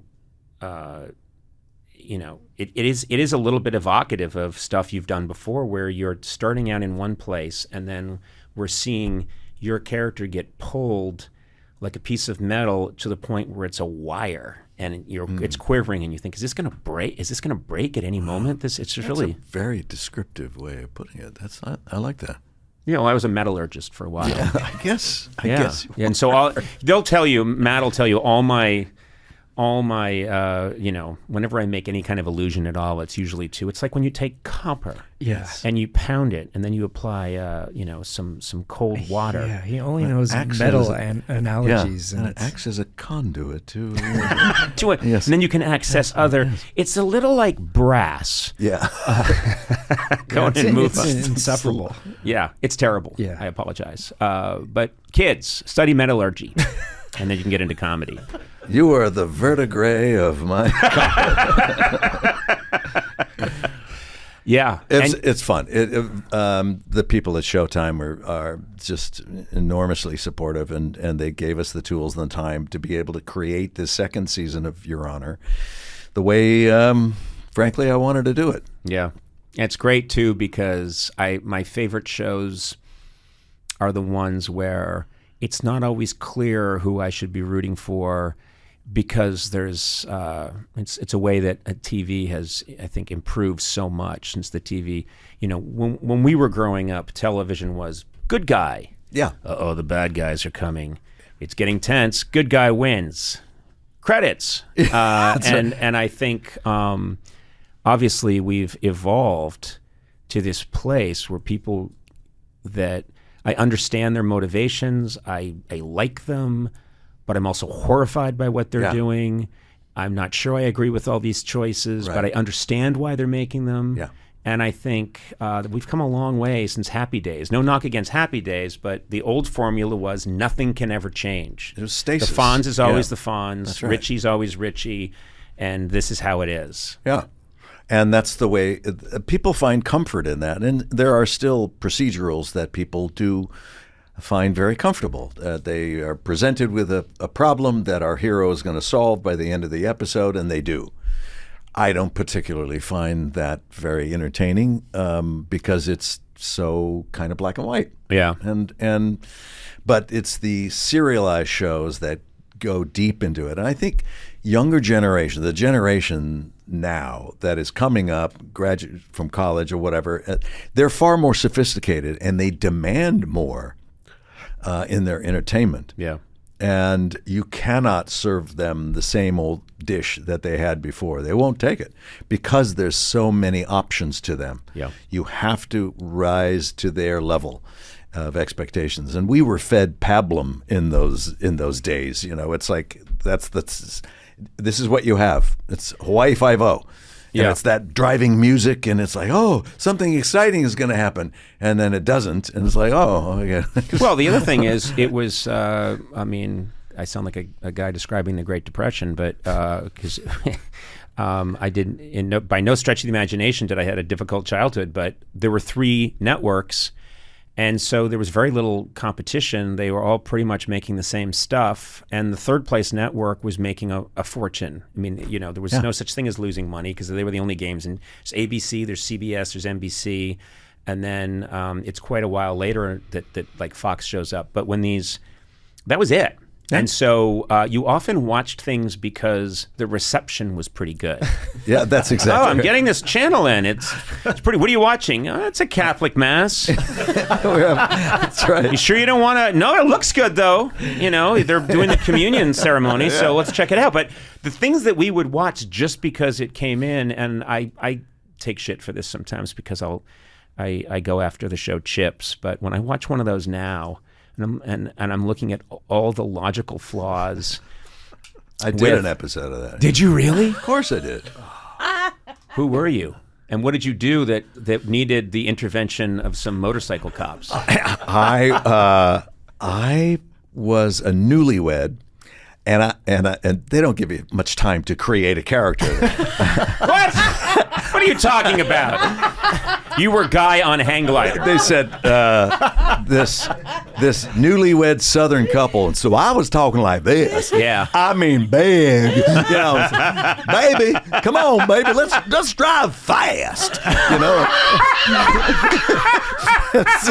got to see this episode. Oh yeah, and here's the scandal is that the woman who played my betrothed was a woman. Kathy Shower, I believe. And I believe she was like a Playboy Playmate or a Penthouse Pet or something like that. Mm-hmm. And boy, Eric Estrada was on her immediately. Of course. And it's like, so I rarely saw her. It was like, they were off. Whoa. And it's like, Mr. Estrada, we're ready. In a minute.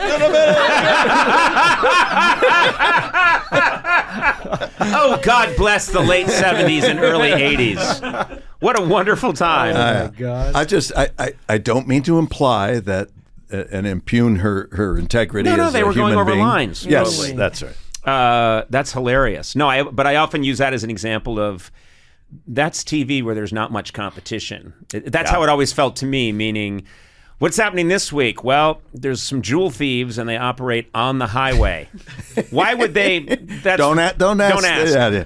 And then the guys, rather than the FBI getting involved, because this is interstate commerce crime, we're going to ask these two motorcycle highway patrolmen to crack this ring. It's proximity. They're exactly. there. They're there. And so then the next week, they crack that, and then it always ends with the beginning of the show, because I ranted about this with Bill Burr on the podcast once, so I know I'm repeating myself, but I have to do this because you're here. It always starts with, there's a disco dance competition in the policemen's union. Ponch, you going to enter? Guys, I got to. Nah, you shouldn't do it, Ponch. Hey, wait a minute.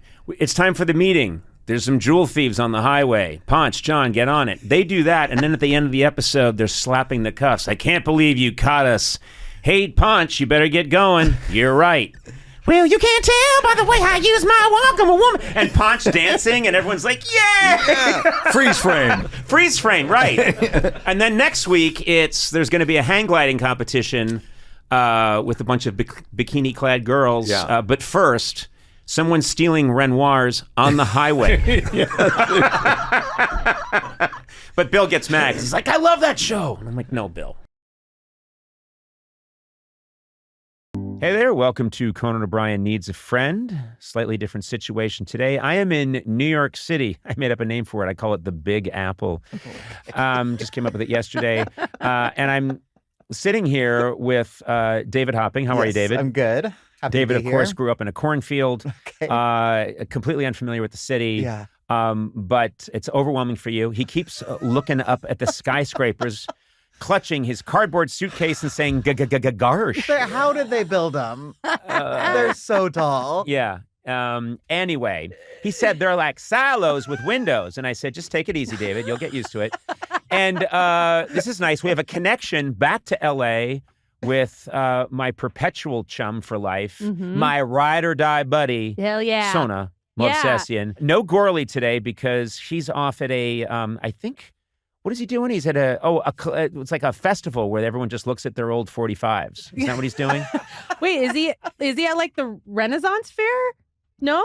Where is he? What do you mean he's at a fair? Is he at a fair? Or you made it up? I'm sorry, you're probably new to me. I made something up, Sona, just to have sorry. fun. I thought like yeah, when no, you said you're new fair, to this. I thought, oh my God, did he miss work because he's at the You know what I'd love to Renaissance do? fair? I'd love to do improvisation with Sona movsesian. Like, hey, welcome to my ice cream shop. Wait a minute, this is an ice cream shop? I thought we were on a stage. Curtain comes down. Boo, boo. Conan was good, but who was that lady? No, they'll be like, oh, she just redefined improv. You know? Yes! Yeah. Possible. You could be the Oppenheimer of improv.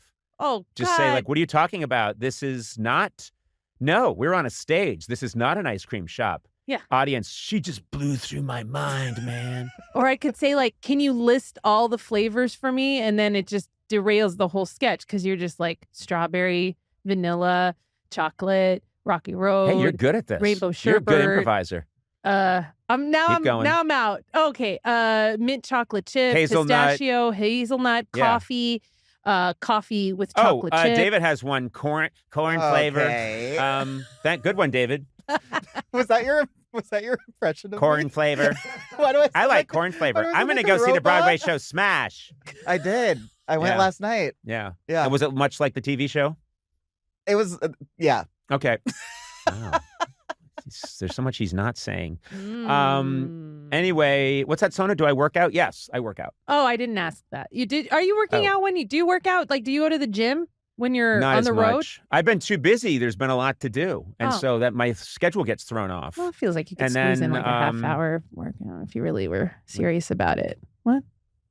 What? Kind of hard to do. What's that? What's that?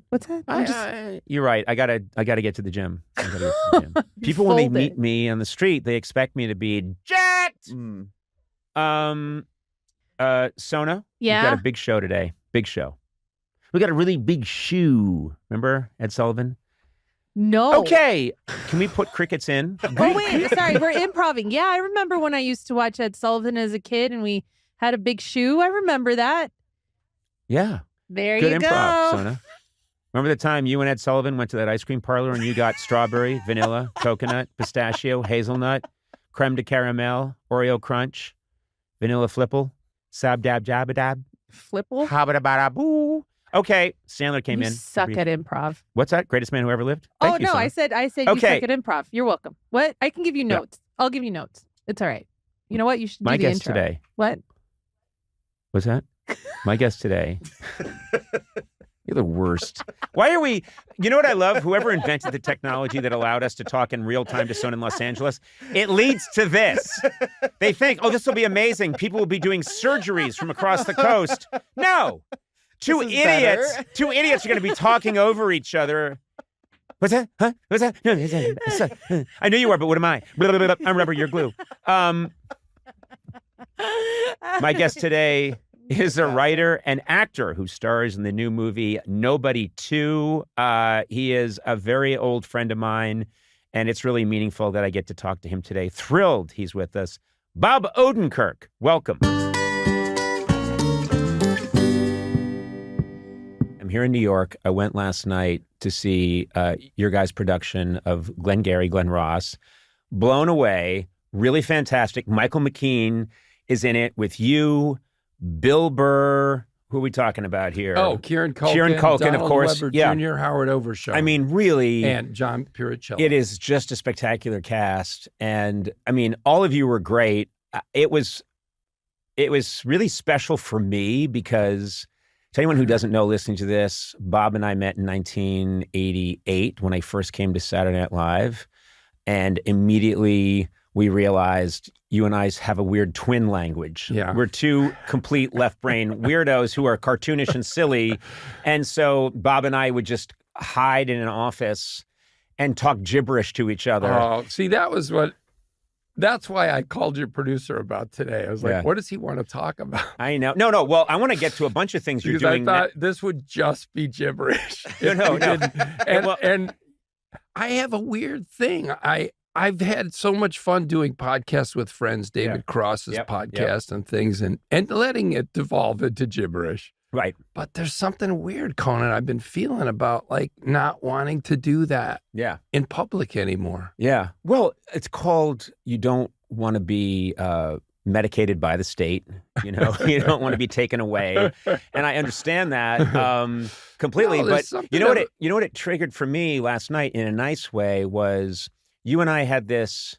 We just loved being weird together, and we had all these adventures. We were just talking about when we were in the show Happy Good Show together in, you know, back in the day. Yeah. At Victory Gardens Theater, Chicago, summer of '88, Robert Smigel, and just this really fun thing that we tried to do. And then we had some time off, and you and I drove down to Springfield and visited the house, Lincoln's house in Springfield. And then I'm the exact height that Lincoln was, and you became obsessed with, I should talk as Lincoln, and you should talk as his law partner, Herndon. Yes. And Herndon had big mutton chops, and this is one of your specialties, is you can go into these great characters, as everyone knows, and you and I walked around Springfield together, and you were like, I tell you, Abe, I think you're going to run for president, you're going to win. Yeah, you know, and I was going like, well, I don't know. And it was just, who are we amusing? We're amusing no one. I think we're just making ourselves happy, but I think we did that for a couple of hours.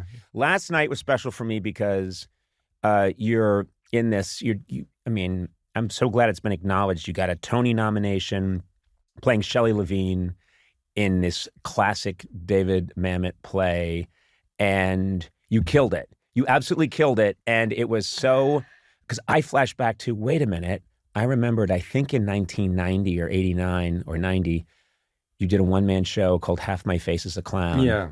And again, we were still writers trying to figure out, do we get to be in front of people? Yeah. Should we be in front of people? Yeah. Are we too weird to be in front of people? Yeah. And I went and saw you do your show. And there are bits in it that are still, I have such fond memories. And I remember at the time watching you and thinking, Bob's doing it. And he's really funny. This is great. And I was telling you last night, it's kind of, you didn't make a break with your past, because I can see moments where you're accessing. Oh, there's no question. There's things in Glengarry Glen Ross that I'm doing physicalizations or to get sort of conceptualizations of a moment, of an emotion, or that could be in Half My Face is the Clown or Happy Good Show or any of those early or Mr. things. Show. Yes. Like there are things you're doing that you're accessing that people would think, well, this is really funny, but it can't belong on Broadway in front of a sold-out crowd, and you can't be Tony nominated for it. Yeah. Yes, you can. And also, I mean, clearly you built up these incredible chops doing Saul. Yeah. Saul. Yeah. Better Call Saul, and before that, Breaking Bad. Yeah. And you were around these masters and you worked it and worked it and worked it. And it was, I mean. Well, you know, Robert Smigel, our friend, who's the reason I even got on Saturday Night Live. And I think the reason I was able to stay there for any length of time was he came to the dress show. And I said to him, because I'd been asking this question, am I being too silly in this role? Yeah. And he said for Glengarry, Glengarry, and he said, yes, Bob, you are, and you got to chill out, you got to tone it down. And I'd been waiting for someone to give me that response, because that's what I felt. But our director, who was, to his great credit, let us run free. Yeah, you know, I think he maybe hesitated. He didn't. I don't know. He didn't want me to feel hemmed in. Or editing yourself. Yeah. And he was like, no, it's fine. It's great. And he very much wanted to do a humorous version of the play. He wanted as much comedy to come from the play as he could. He said that multiple times. So, but I think Robert was right. So after Smigel saw the show and called me and we talked, then I just kind of dialed it in more. Because obviously at the end of that play, Shelley asks for your empathy, you know, and if you've been too ridiculous, and I get close to it, it's hard to say that to the audience and now feel some degree of impact for this guy's, destruction, self-destruction. Right. And so Robert helped me dial that in. And I think I'll tell you, one of the things that helps me to be as fun and big as I am in this play is the size of the room. Yeah. Like that is a big room we're in with a play. And there's of not people talking. Unlike Saul, there's not, or the Nobody movies, there's not a camera 3 inches from your face. Right. And so some amount of projecting and being big. But I just thought whoever had the idea, I don't know how it happened, but, you know, and particularly you and Bill Burr, you're both playing these characters that you feel like Mamet wrote them for you. That's how it felt to me. Yeah. And I was so happy because I was watching you on this huge stage on Broadway. Everyone, you know, applause when the curtain comes up. You have this scene, your opening scene is incredible, like nuclear energy from you and I'm just thinking, how did Bob remember all this? Yeah. I mean, that's what I'm just amazed by it. I got good at that doing Saul.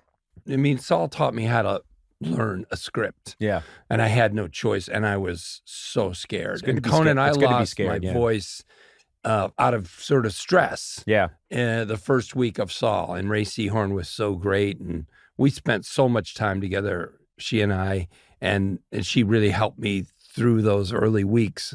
And so I learned that the ways to do that, which is essentially, I mean, if it's well written, if the thing is well written, even with the repetition that Mamet likes to use, feels like people slipping and tripping over their thoughts, and even with that, it's a story. It builds. It has one thing goes to the next. Even the trips in there, the vocal and the words that repeat themselves feel like they make sense, whether the person's nervous or excited or whatever. That's why there's a reason. There's an emotional reason. Right. And so it's really kind of, it's weird, Conan. The first thing I did with the Saul script, and really with the Breaking Bad script, was I just deconstructed it like a writer. Like if someone had said to you, rewrite this scene. And, you know, that's what I did as an actor. It was like, what is he trying to say? Or what is his subtext? What is he, where's he going down a dead end? And then he goes back and starts again. And so it all comes from writing. And I got good at that, and there is also a kind of a weird muscle training that your brain, it gets better at memorization. Well, also it's music, and the thing is, in comedy we know there's a music to it. Yeah, and sometimes we have these ideas and thoughts, and it's just because you and I love music. And we've always been kind of fascinated with wanting to play music and do music. Yeah. And then it's that thing that so many comedians, we want to be a rock star. Right. So, you know, early on in our lives, people assessed our skills and said, you should try comedy. There's a music to this stuff, and there's a music to, and if you tune into that, I would think that would help, because the patterns in Glengarry Glen Ross and Mamet is just, it is, if you can hear the music in your head, and I can tell that you guys all are hearing that, and it could be a vocal performance. That's what it is. It's a vocal performance.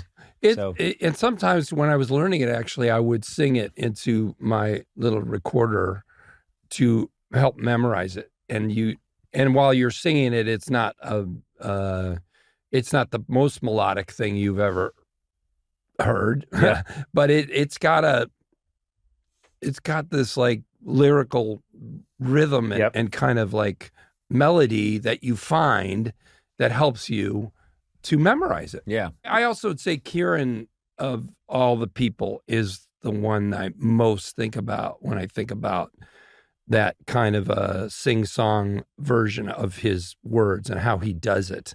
By the way, Kieran never saw the film, never saw the play, so his performance is lazy. He's lazy. It's just lazy. You're putting him up on a pedestal, but Kieran is famously just doesn't prepare. Well, he's sleepy. It's not the same. I said to him once, it was on this podcast, that I was talking about him on Succession, his character on Succession, and I noticed that I said, am I wrong, or is your character just completely unable to sit? He can't sit on a couch. He can't sit for a minute. Yeah. And he was like, no, that's it. not that it's all of it, but I noticed a lot that he's constantly squirming and constantly, and he uses his body so well. And last night in the play, there's a really funny moment where he's trying to get away from someone. He's headed for the door. And then finally he gets to the door and the person says something that stops him and he just slumps. And it's like a Buster Keaton, Charlie Chaplin thing. It's really funny. We get so many laughs with this thing. Yeah. And a lot of it, I give a lot of credit to Bill Burr and that first scene with Bill and Michael. Yeah. So my scene comes on and there's laughs in there, but it's desperation. Yeah. And then you get Bill Burr and Michael McKean and great laughs written in. Mamet wrote these jokes in. And these guys are nailing every single one, not to mention, finding other moments along the way. Yeah. And the audience, because it's Bill, especially, he's a comic. I think this is pretty damn funny. Well, that's definitely funny. Laugh. Yeah. I'm allowed to laugh. Yeah. And so from that point on, they're looking for us to provide some comedy. And it's been so much fun. And I don't think you'd ever see a funnier version of this play, but at the same time, I think we're getting at the core of what it's about. Yeah. I don't think we're dropping the meat of it just because we're finding all the humor within it. Yeah. It's funny because just as we were talking about music and stuff, I'm remembering one of the first things I heard you do when we were first meeting each other and we're in our early 20s was you used to do this character called Rocker. And he was a heavy metal rocker. Yeah. And I forget what he did, but he'd be like, because he sang sort of he talked sort of like Axl Rose sings. And I always wanted you to do Rocker. And he'd be like, rock and roll. And I just delight. Every time I see a guy, the other day I saw a guy walking down the street in Greenwich Village and he just looked like an old English rocker. And all I could think in his mind all day long, he's just saying, rock and roll, man. All day long. That's the only thing going through his head. You also did but Smigel used to do old people. Yes. I'm old. I'm old. And I'm old. And now we're getting old. It's not so funny anymore, is it? I'm old. I'm old. Yeah, there's so many little things that we would go into. So mean to people. Yeah. But comedy should have a little bit of I do a thing where I'll be driving around. David, you've seen me do. I'm in a car and I'm driving around, and they're just people. Like you're in Manhattan and you're in an Uber, and people are all over the place. And I'll be like, better than him, better than her. I'll be in a car like, better, and it's a guy who just is constantly making sure that he's better than everyone, and someone else, better than him, and then they're pushing a baby carriage, and I'll go like, better than the kid, better than. Yep, still good.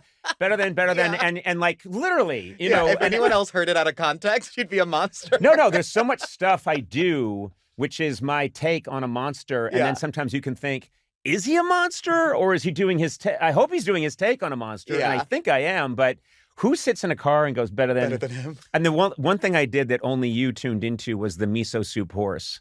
I used to go, one of my characters was the miso soup horse, and it was a horse that just went, miso soup. And you would laugh, and like every other writer was like, would you fucking shut up? Miso soup. And Bob would have that great laugh, and I'd be like, well, at least he'll be my friend when this is all over.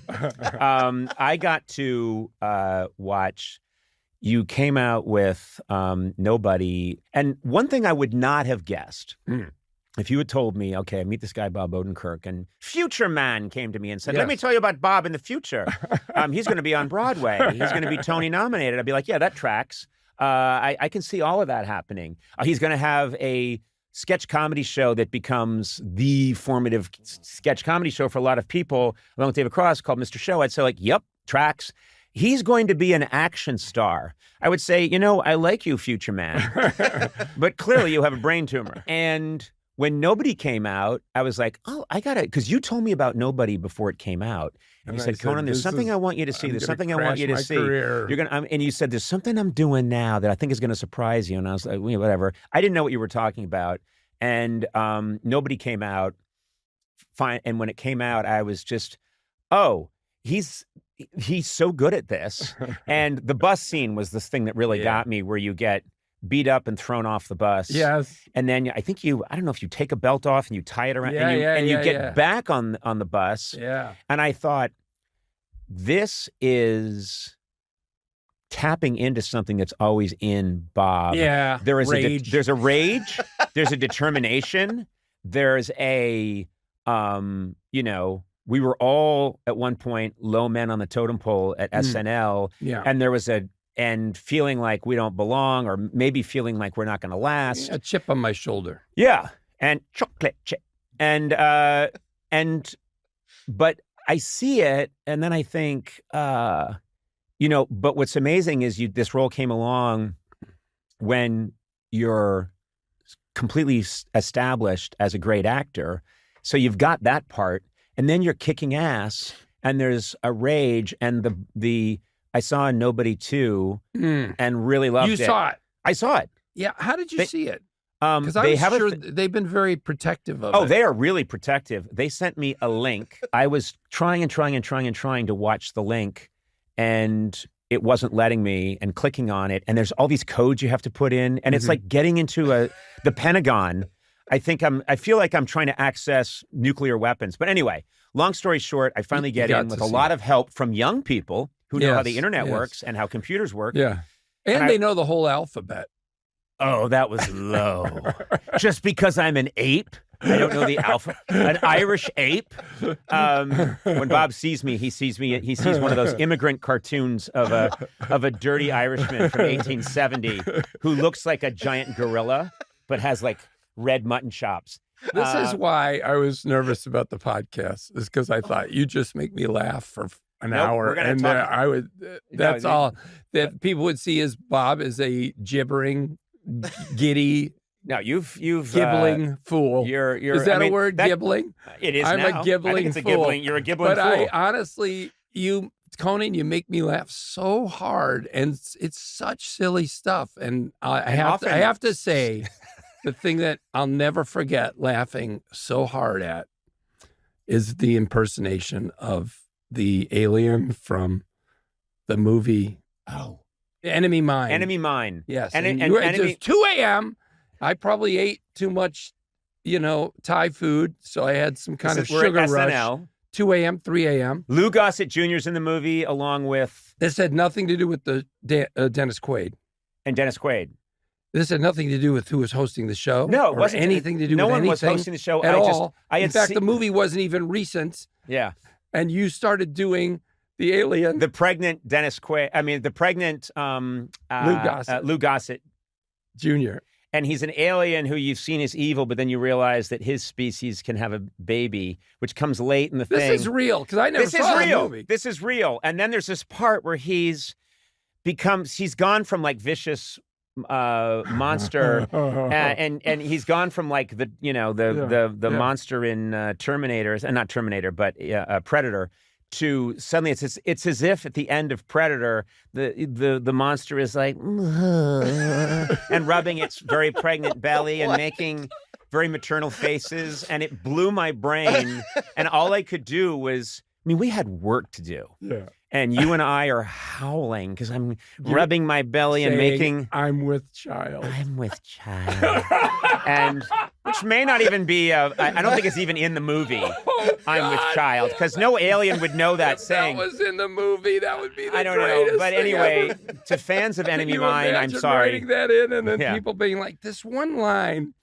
I think we might be pushing it. We got to tweak I'm it. with child. Does he need to keep saying that? He says it 12 times. Yeah, I counted. This really cool, vicious alien is like, I'm doing Kegels. I have a cream I rub for stretch marks. Two.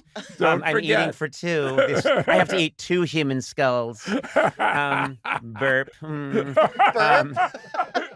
the point I want to make about which is really fun, is I love the Nobody movies. I love the second one. Or The Rage. Well, I like talking about when you access Rage. But you know what? You're able to access that. It's your nuclear. It's the only gift my father gave me. Is that true? At some level, yeah. You had a very... Well, my dad was funny, but not in the way I am. He was funny in a... he was good with a line, like a jokey line. But you had a complicated relationship with him. Well, we had a distant relationship. It was more like a pen pal who never wrote to me, and I never wrote back. Oh. But no, he was seriously. He was able to go from 0 to 80 in like 2 seconds, Right. and I think I can do that, and it actually lends itself to acting and all kinds of things. And Right. it's kind of a. I said to David Carr, the great journalist, once he had come to see Better Call Saul. And he was watching a scene, and afterwards he said to me, I don't know how you do that. And I said, I know how I do it. He goes, oh, yeah? How do you do it? And I go, I have poor emotional boundaries. You're being honest, but it's funny, too. Yeah, but it's kind of true, and it is actually kind of true of not all actors, but a lot of actors who are able to, can't help but slip between sort of emotional responses that are maybe a little too intense. Mm-hmm. And you could say that that's a wonderful skill that they're putting on display, and it's shocking and surprising, and it grabs you and it involves you, and then of course in real life it can be very bad and not healthy and really be a sign of poor health, mental health. But I have to go from that to this, which is in 2021. I remember where I was, but someone came in the room and they said Bob Odenkirk had a heart attack. And I mean, I'm always hearing about people I know tangentially through this business who've fallen sick or something. But I had a real response of, I know Bob. This is really upsetting and horrifying. And initially, I couldn't get a read on, are you gone? I started to hear this is really serious. Yeah. And then I know your brother Bill, who's hilarious. And Bill, love you. And shout out to Bill Odenkirk. And I got in touch with Bill, and he told me, we think he's going to be okay, but it was bad. And I was turned out that you were completely out. You were out. Yeah. It's a weird thing that happened. And so one of the tributaries to the Widowmaker got completely blocked, and I went out. Were you in the middle of a scene, or no? We were in a break, and it was during COVID shooting, so we were separate from the crew. And luckily, I didn't go to my trailer. If I'd gone to my trailer, I wouldn't be here, because they don't bother you when they knock. They wait for up to an hour. Right. You know, who takes an hour to masturbate? You know, when I've had my heart attacks, it was just masturbating. It was that's what I was doing. Yeah, all my heart attacks happened while masturbating. But I sat, where we were sitting. Ray and Patrick were right there. I've told this story too many times. Yeah, but it's okay. And this thing happened, and I went down. I turned gray right away, and did worse. What your body does when it stops going, nothing matters anymore. Yeah. Wow. Yeah. And I was just gone. And Ray held my head up off the cement, and they started screaming, but people were far away because of COVID. Right. So the crew later told me, we thought they were laughing. We thought, they're laughing very loudly at something. It took a few seconds to realize people were screaming. And luckily, we were at the studio, and our medical officer was there, Rosa Estrada, and she came out of her office. She'd done 2 tours with the Army. Wow. She immediately did CPR properly, really well, broke my ribs. And the medical officer of the show, the medic, was there too, but he kind of froze up. Yeah. He was very freaked out. Yeah.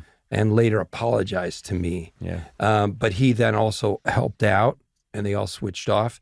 Essentially, they weren't able to get an AED for 15 minutes So because CPR was done so well, and because they also had that breathing mask, you know, those two things, as well as my training for nobody, which made some of the other veins to my heart larger, sort of enlarged, like bigger than you would normally see, because I did so much training. That meant that blood was able to get to my heart. You're getting oxygenated blood to your brain. And my heart. Yeah. So the heart starts to die right away, right? It starts to scar up and die. But because those other veins were feeding blood through my heart, the heart didn't scar up. So my heart has almost no scarring at all. That's fantastic, yeah. For 15 minutes of just people doing this. And then they had the AED, and it took 3 hits for the AED to work, which is a lot. Yeah. It's kind of super scary. And that's where some of the fear and the real, well, everything about it was really scary. And in fact, Tony Dalton, who played Lalo and his good friend, he was there. They were all there. Everybody gathered around, and he said, I saw a guy die from a heart attack. He at an airport, and same exact thing as what I saw it again. I'm like, well, he's dead. This guy's over. And so it was the 3 AED hits that also super freaked people out, because that AED device does a thing. It talks. It says, no heartbeat detected, step away from the body, 10, 9, 8, 7, down to 1, and then it shoots, and then your body jumps off the ground, and then there's like some recoup moment, and then it goes, no heartbeat detected, and so they also check you. Then it's a step away from the body, because you can't be near it, right? You can't be touching it, or you'll get shocked. And so the fact that had to be done 3 times made everyone feel that this thing was maybe not working. Yeah. And so then we were very far from a fire station. I'm going to tell this story. I've told it too many times. I apologize. Just go to the next clip. No one heard the other times. This is the first time. We're the first time. I mean, it people took really 25 minutes for the ambulance to get there. Yeah, Jesus. And then, well, they were far. And then they took me to a great hospital, Presbyterian in Albuquerque. And then at 5 a.m. in the next morning, I think they put me in a coma. You know, I think they put me in a stasis sort of state. And then at 5 a.m. they went in through here, which you can't even see that scar anymore. They went in through your wrist? And they went in, pushed it out, cleaned it out, put in 2 stents. Jesus. They used just a bristle brush. That they got at the hardware store. And they don't clean it. They don't clean it between procedures. I told them, you know, it's just sitting on the shelf for months. There's dust on it. Did you wash it? Did you rinse it? Nothing. They keep it in their glove compartment. They said we were in a hurry. Yeah. I said, well, you were worried about me. And no, we had other projects. They call us There's projects. a toilet that needed work. Look, everybody was really scared for all legitimate reasons. Yep. I'm super lucky, Conan. CPR was done really well. Yeah. 3 people switched off, because you can't do it if you're doing it well, you can't do it for more than 2.5 minutes, 3 minutes, because you're exhausted. Right. So you need someone to hand it off to. So there's 3 people who switched off. Jesus. And then this AED device, which every studio there has now, but at the time there was none in any of the studio buildings on the whole lot. But our Rosa had one in the trunk of her car that she had been trying to return to her friend. She had borrowed it, and she had tried to return it, and her friend wasn't home, or it wouldn't have been in her car. That's just in... And her car was parked, you know, as those lots are huge, and she had to run and go get it. So it just, so many things happened that were lucky. I have...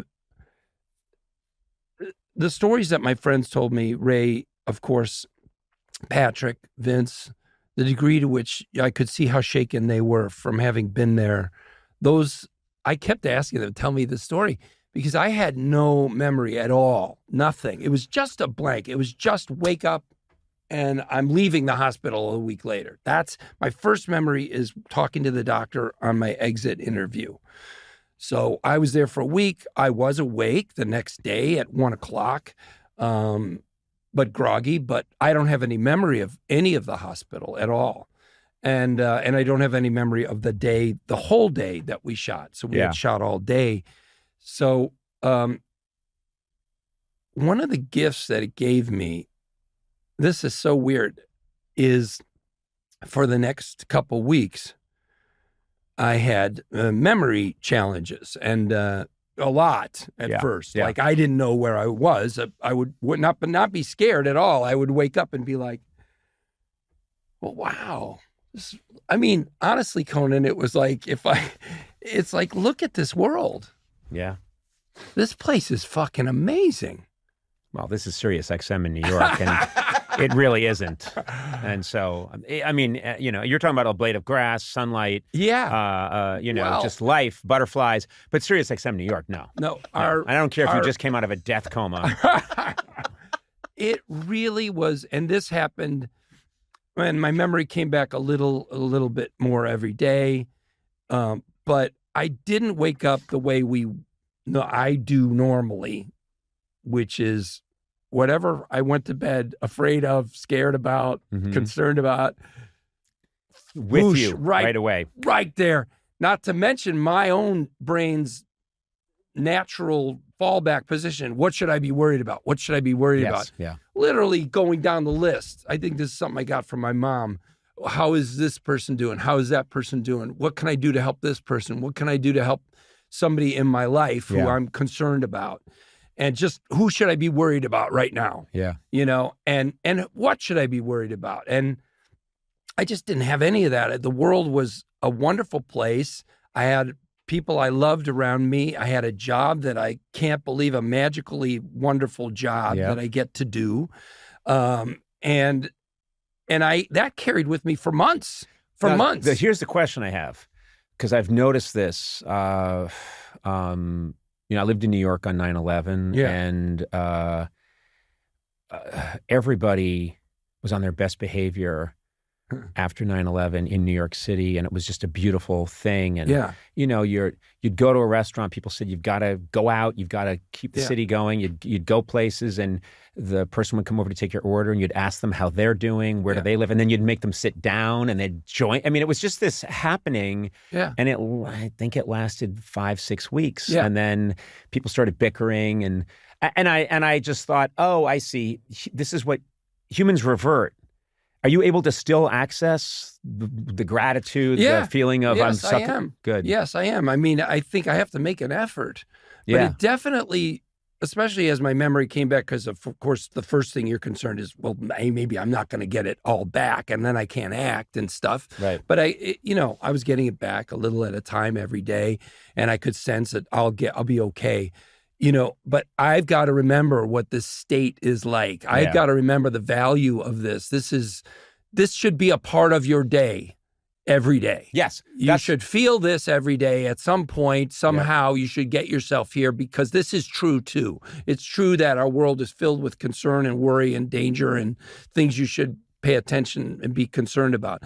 But this also should be something you touch base with as often as you can. Yeah, I've realized this a bunch of years ago, that humility, gratitude, these words get thrown around a lot, but it's not something you achieve. It's stomach crunches.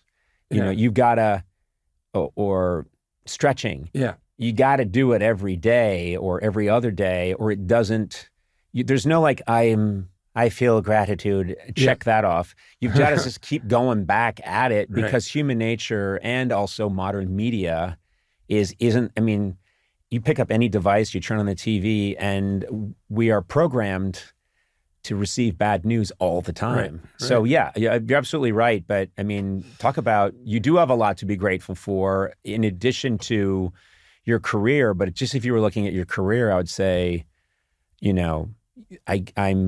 I said this, I heard that people were giving blurbs for your book, your autobiography, which I really loved. And so I wrote on it. I'm hard pressed to think of anyone who's had a more fascinating, unpredictable, like great career arc than Bob Odenkirk. And I meant it, because I knew you like when you were you had one jacket. Yeah. You had that leather jacket and your glasses, and you were very intense. I was really proud of myself that I could put everything I owned in one bag. Yes. Well, I remember going to your apartment. We went to your apartment once, and it was super small, as all of our apartments were. And just, you could like touch all the walls, you didn't have to move, but you had, I can remember your brown leather jacket, your jeans, your sneakers, your glasses. And I think that's everything you had. And we were hobos. But I look at you now, and I was watching the choreographed fight scenes, which are so great in Nobody. It's fun to do. Too. And I'm going to tell you, it's the closest to a comedy writer's room. Yes. Is doing a stunt fight, and any of the stunt fights I've done. It's the most like, oh, this is what we did at 2 a.m. First of all, you train the fight, you choreograph the fight. And I did contribute to all these fights. And in fact, the bus fight, so much of that, I pitched to start, which is he bangs his head. Mm-hmm. I hit my head in the first 3 moves. I hit my head. I miss. I have to miss somebody, punch and miss. Because your character has been out of it for a little bit, right? Yeah, and I have to degrade as the fight goes. I have to get slower and weaker, not stronger. And I get thrown out of the bus, and I go back in. Yeah. Now, I have an opportunity to leave. I could walk away, and I don't. But that's okay. And I'm not going to give anything away. But in Nobody 2, I don't think I'm giving anything away because I've also seen the trailer, and but for reasons that'll become clear when you see the movie, it's organic, but you end up at kind of like an amusement park kind of place. Yeah. And what's fun is that that's where you are, you're with your family. And so all the fights are happening in this environment. I mean, there's a scene that you incorporate whack-a-mole into a, Jean-Claude Van Damme fight scene. Right. And it's 2 things. It's really good fight choreography. It's really fun to watch. It's satisfying because the most important element to me of a fight scene is you really want to hate the dick who's getting beaten up. Yeah. But part of that was, and it's in the trailer, so I don't think this is a spoiler. When the guy whacks the girl in the back of the head, I said, can you make that just as small as, like even the guy who, let's say the real guy who does that is like, why did I do that? That was dumb. What an asshole. I didn't need to do that. Like, he didn't even think about it. He wasn't thinking. He just swats her on the back of the head. He's like, get out of here, you guys. Yeah. And it's the smallest thing. Even he probably thinks I shouldn't have done that. That was a dick move. But he also, I didn't hurt anyone. Nobody got hurt. Her hat went like this. But that was. But you go, fuck no. Because little things like that do happen in your life, and you can't do anything about them. You have to walk away from them. But I know, but what was so smart about that is it's your daughter. Yeah. And I think what's really smart about that is it taps into something. If you have kids, and I don't care how old your kids are, they can be little, they can be, 25. If someone's mean to your kid or shoves your kid or does anything to your kid, it awakens something in you. You want to kill that person. Yeah. And so you're trying to leave. It's a small thing. You're de-escalating, which you use a lot. Let's de-escalate. You've clearly I don't want to have any trouble. You're leaving, swats your daughter, and it's just this great moment because you're walking out and your wife's saying, leave. You leave as, it's your opportunity. I could leave. You could leave. And then your wife says, see, there's a look in your eye, which is, I've seen that look back at SNL when they didn't put your sketch on.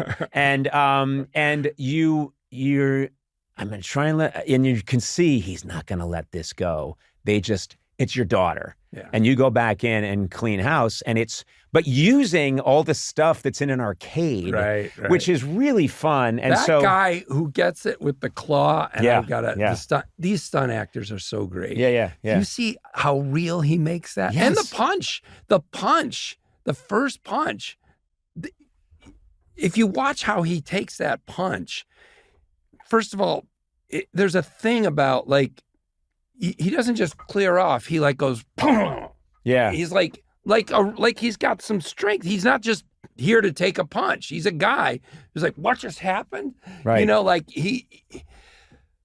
those guys are so good. Is it as much fun to do that as I think it is? It is. Oh, It is. damn it. You laugh your ass off. Damn it. They say cut, everyone laughs.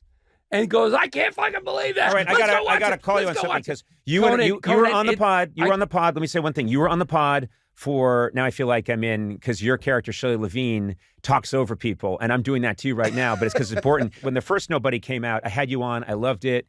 We had a great interview. And I said at the end, if you ever make another one, you got to put me in it. And you went, yeah. I'm not in it. I said, what? Don't be needy. But I just want to be beaten. I want someone to beat the shit out of me. Well, we'll do one. Just, can you do a third? Yes. Well, I don't even have to be me. Movie. Just yeah. I know, but I mean, when there's Nobody 3 comes out, I just want to put me in clown makeup. It won't be me, and I'll be a small, but I just want someone to beat me to death. We'll make it happen. The last thing I'll say about the Nobody franchise that I appreciate is that there are many, like James Bond beats a bunch of people up in a room and then walks into the next scene looking like $1 million. You are a real human who's just fought 10 guys, and you've been hit as often as much as you've hit someone. You've taken as many hits as you've given, and you can tell progressively as it goes through. I mean, Wile E. Coyote gets a reset after every scene. He can blow up, and then he walks back in the next scene, and it's a fresh Wile E. Coyote opening the Acme rocket boot, Acme rocket boot box. But you can tell, like, you just take a lot of punishment because you're a real person who's fighting all these people. And I want to do a scene in the next movie, if there is another, where he goes through a metal detector and his body is pins. all pins. And then you fight all the TSA people. All right, I'm going to have to wrap this up because we have talked and talked. Well, and this will be heavily edited. I just got to say one other thing. Mm-hmm. When I was training for Nobody, and I trained for probably, you could say, 3 years. And when I would go do Better Call Saul, I would train for twice a week. But when I was in LA, I would train 3 times a week at the actual stunt gym. And I didn't think the movie was going to get made. But they were offering me free training with this great guy, Daniel Bernhardt, who trained me. And it's like free, I learned about exercise. I didn't know shit about it. And so I'll take that, and then you can call me and say, we're not making the movie. And I'll go, all right, thanks for the free gym hours. And the whole time I'm doing it, I'm thinking about you and Smigel and Sandler and everybody I knew from comedy. And if I were to get to make this movie, and you were to go see it, and Spade, I kept thinking about Spade. I don't know why. Hey, buddy. He would go see it and go like, what the fuck? Yep, that's exactly. And you know what? I had that feeling of it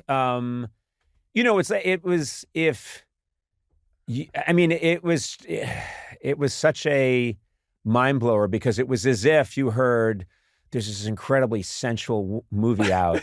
It's got really heavy sex scenes and all the women are losing their mind because the guy's so incredible. And you're like, who is it? It's Conan O'Brien. What year? He's 62. Are his eyes still kind of creepy and is his lips still thin? Yes. How's his skin? It's okay. Wait a minute. What? Are his legs disproportionately long to his body? Yeah, but man, the way he goes at it when he takes his shirt off. But only the difference was you completely owned it and it was great. And there's no good for Bob when people are buying movie tickets, especially worldwide. So I promise you, I thought of you guys often. Keep us in your head all the time. When I was exercising and thinking, that's just a reason to be doing this. Is if I could pull it off. Well, Bob, that would blow my friends' minds. Here's how I'll end this. You loom large in my early career as one of the funniest people I ever got to work with. And it was really meaningful to me back then because I was sometimes doing stuff on this frequency that you really appreciated. And I felt like this guy gets it. And I felt like you were doing the same thing. And I've told you, I've memorized moves of yours from your first one-man show. Yeah. But Bob, I'm so happy buddy. for you. Thanks for all your... Also, weirdly, even though I'm proud of you, I know that can sound condescending, but I'm really, I know him and he's killing it. And just seeing you on that Broadway stage last night, watching your movies, watching your stuff. So go in peace to love and serve the Lord. Have a nice day. Have a nice week. Thank you, buddy. Bob Odenkirk, Tupac. Peace out. This message is brought to you by Apple Card. Did you know Apple Card's designed to help you pay off your balance faster with smart payment suggestions? Did you know that, Sona? I didn't. And because fees don't help you, Apple Card doesn't have any. None. So if your credit card is an Apple Card, maybe it should be. Subject to credit approval. Apple Card issued by Goldman Sachs Bank, USA, Salt Lake City branch. Variable APRs range from 18.24% to 28.49% based on credit worthiness. Rates as of July 1st, 2025. Terms and more at applecard.com. Sona, are you there? Yeah, I'm here. Okay, listen, there's a reason I'm talking to you right now, okay? Oh, God. Which is, I am in New York, working hard, Mm-hmm. while you're hardly working. Not funny. And interviewing people, just interviewed Bob Odenkirk, you know? I love Bob Odenkirk. Okay, well, don't say it like you don't like me. And take your hands away from your mouth. What are you doing? What? I feel like your mom. See. Sit up straight. Okay, you can see Yes, me. I can didn't know see you you could see me. Okay. And hello, first of all. How are you, Sona? Nice to see you. Thank you. Second of all, let's not waste time on that. Second of all, I'm here in New York and I'm working hard, you know, supposed to hardly working. Funny joke. And funny. I am talking to you because I worry that when I'm away from our home base, when I'm away from the Larchmont, California studios, that you guys are goofing around and you're not towing the line. And so this is a little drop-in to make sure that you're making it happen. Oh. But you're still there. Do you think you keep people in line here? You think that you're like, people get stuff done here in spite of you. I mean, you come in, everyone's like working, you come in and then you just start like saying all these jokes and doing all these bits and everybody has to just stop working and watch you. Yeah. Yeah, it must be tough when the master of his craft comes in the room and delights a crowd with his magical skills. Must be awful.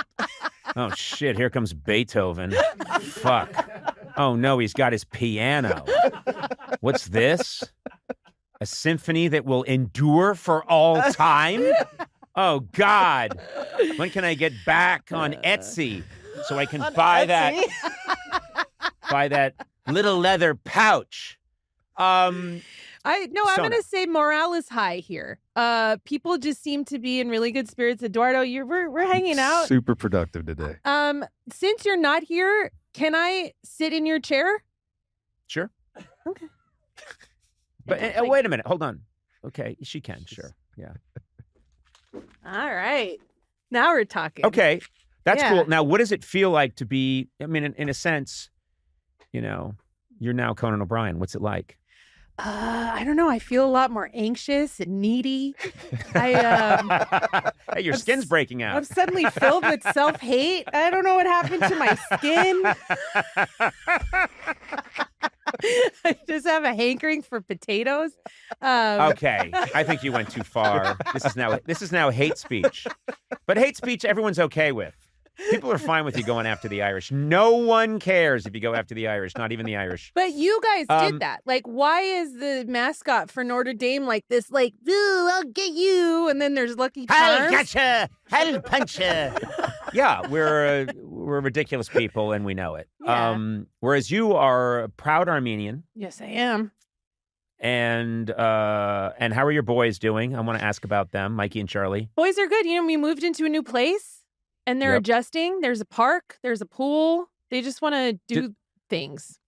Yeah. And so we let them do things. Are you adjusting to your new place? I am. I like it. It's cool. I know I talked a lot about my parents and how hard it was to live with them, but you know, they let us live with them for over 4 months. And all I did was complain about them. So it was very well, What? You're a very ungrateful person. And I say that out of love. I mean, that's one of your better qualities, but you are ungrateful. You're not gracious. And you take things for granted. There's a lot of G's going on here, you know? Are you having fun in New York? I miss the trips that I used to take. This is great. I'm slamming you left and right. All these missiles are landing. I'm ecstatic. I will say I've been having a good time. You've been walking around with me. I have. Talk about Conan in Manhattan. Yeah, you thrive here. And people come up to you left and right. It's selfie central. It is. I think I've taken 3,000 selfies. Yeah.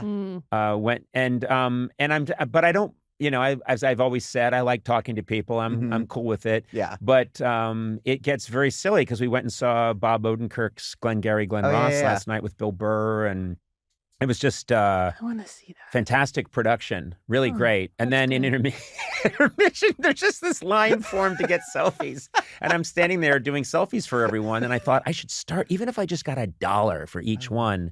Is that a bad thing to put out there? I feel like people would talk. I don't think it would go over well. No one had to have one of those little old-time change makers on me that the ice cream man had in the 60s. Yeah. Yeah, that's what I want to do. I want to monetize it. Okay. That's the kind of spirit I'm bringing to selfies. $1? You think a selfie with you is only worth $1? I think that's optimistic. I think that's optimistic. If you could put any price on taking a selfie with you. I think $1 is aiming high. You put $1. You could do a BOGO, buy one, get one free. Yeah. Did you say there's a term for that? BOGO? BOGO? Yeah. God, I buy love one, what get the kids one. are doing. The You guys are amazing. BOGO, Etsy. What's that new thing? Internet? It's crazy what's happening. YOLO. Sona. Yeah. Yep. Oh, I know about, and FOMO. Yeah. YOLO, So FOMO, BOGO, BOGO. YOLO, Yeah. GO-GO, Yeah. Jub, Flip Flap, Chip Chop. Yeah. How are you, Sona? I'm glad to see you. I do miss you. You know that. I miss you too. When I see you in New York, I really miss. I think I had like when we kept going to New York, I started getting very like, ugh, New York, and now I'm kind of craving it. I miss it a lot. You I miss freaked going out with you. Yeah. When you were my assistant before I saw the light and got David involved. But no, he just knows. He just gets things done. But anyway, Had my babies. when first time I took you to New York, you flipped out. You hated it, and because you just weren't used to New York City. You were very uncomfortable there because you're such an LA person. Yeah. But the one thing I remember very clearly is you needed to go somewhere, and I said, "Well, just take a cab." And you said, "I can't take a cab. I'll be sitting on a seat that other people have sat on." And I thought, what? What? What are you talking about? What is this narrative you've weaved in your mind? I sit on so You many said seats. that. I've interacted indirectly with so many butts in my life that you think I'm. This is a clear memory I have. Don't say this didn't happen. I'm not saying you didn't want to take a cab. It didn't happen the way you said. First of all, cabs aren't gross. Like, they're gross. But I take like lifts all the time, and I don't have a problem with that. I think so. That What the was city, your beef with New York cabs? It's over. I mean, they're gross. They're like dirty. But at the same time, I think that you're making it seem like I'm like prissy, like, oh, I can't sit there. I guess to a certain extent, there was a lot of like, I don't like cabs.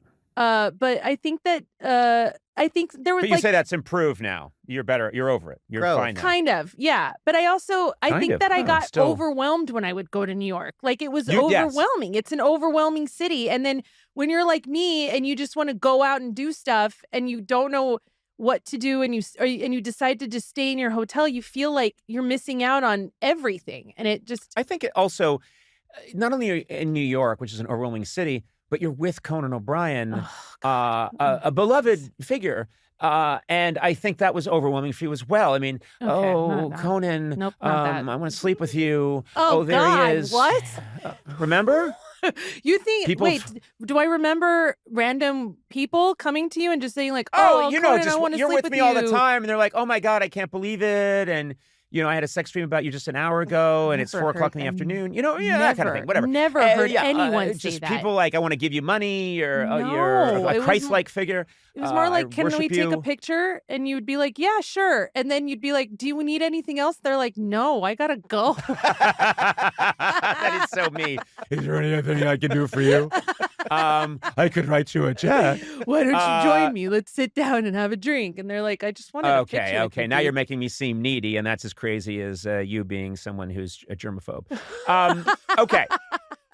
Sona, I checked in on you. I miss you. I know. I give miss my you too. love to Tack and your lovely boys. Do they still like their Uncle Coco? They love Uncle Coco. They talk about you all the time. Did I ever tell you I showed them I sent you a video. You sent them a video back, which I had to play with for them like 150 times.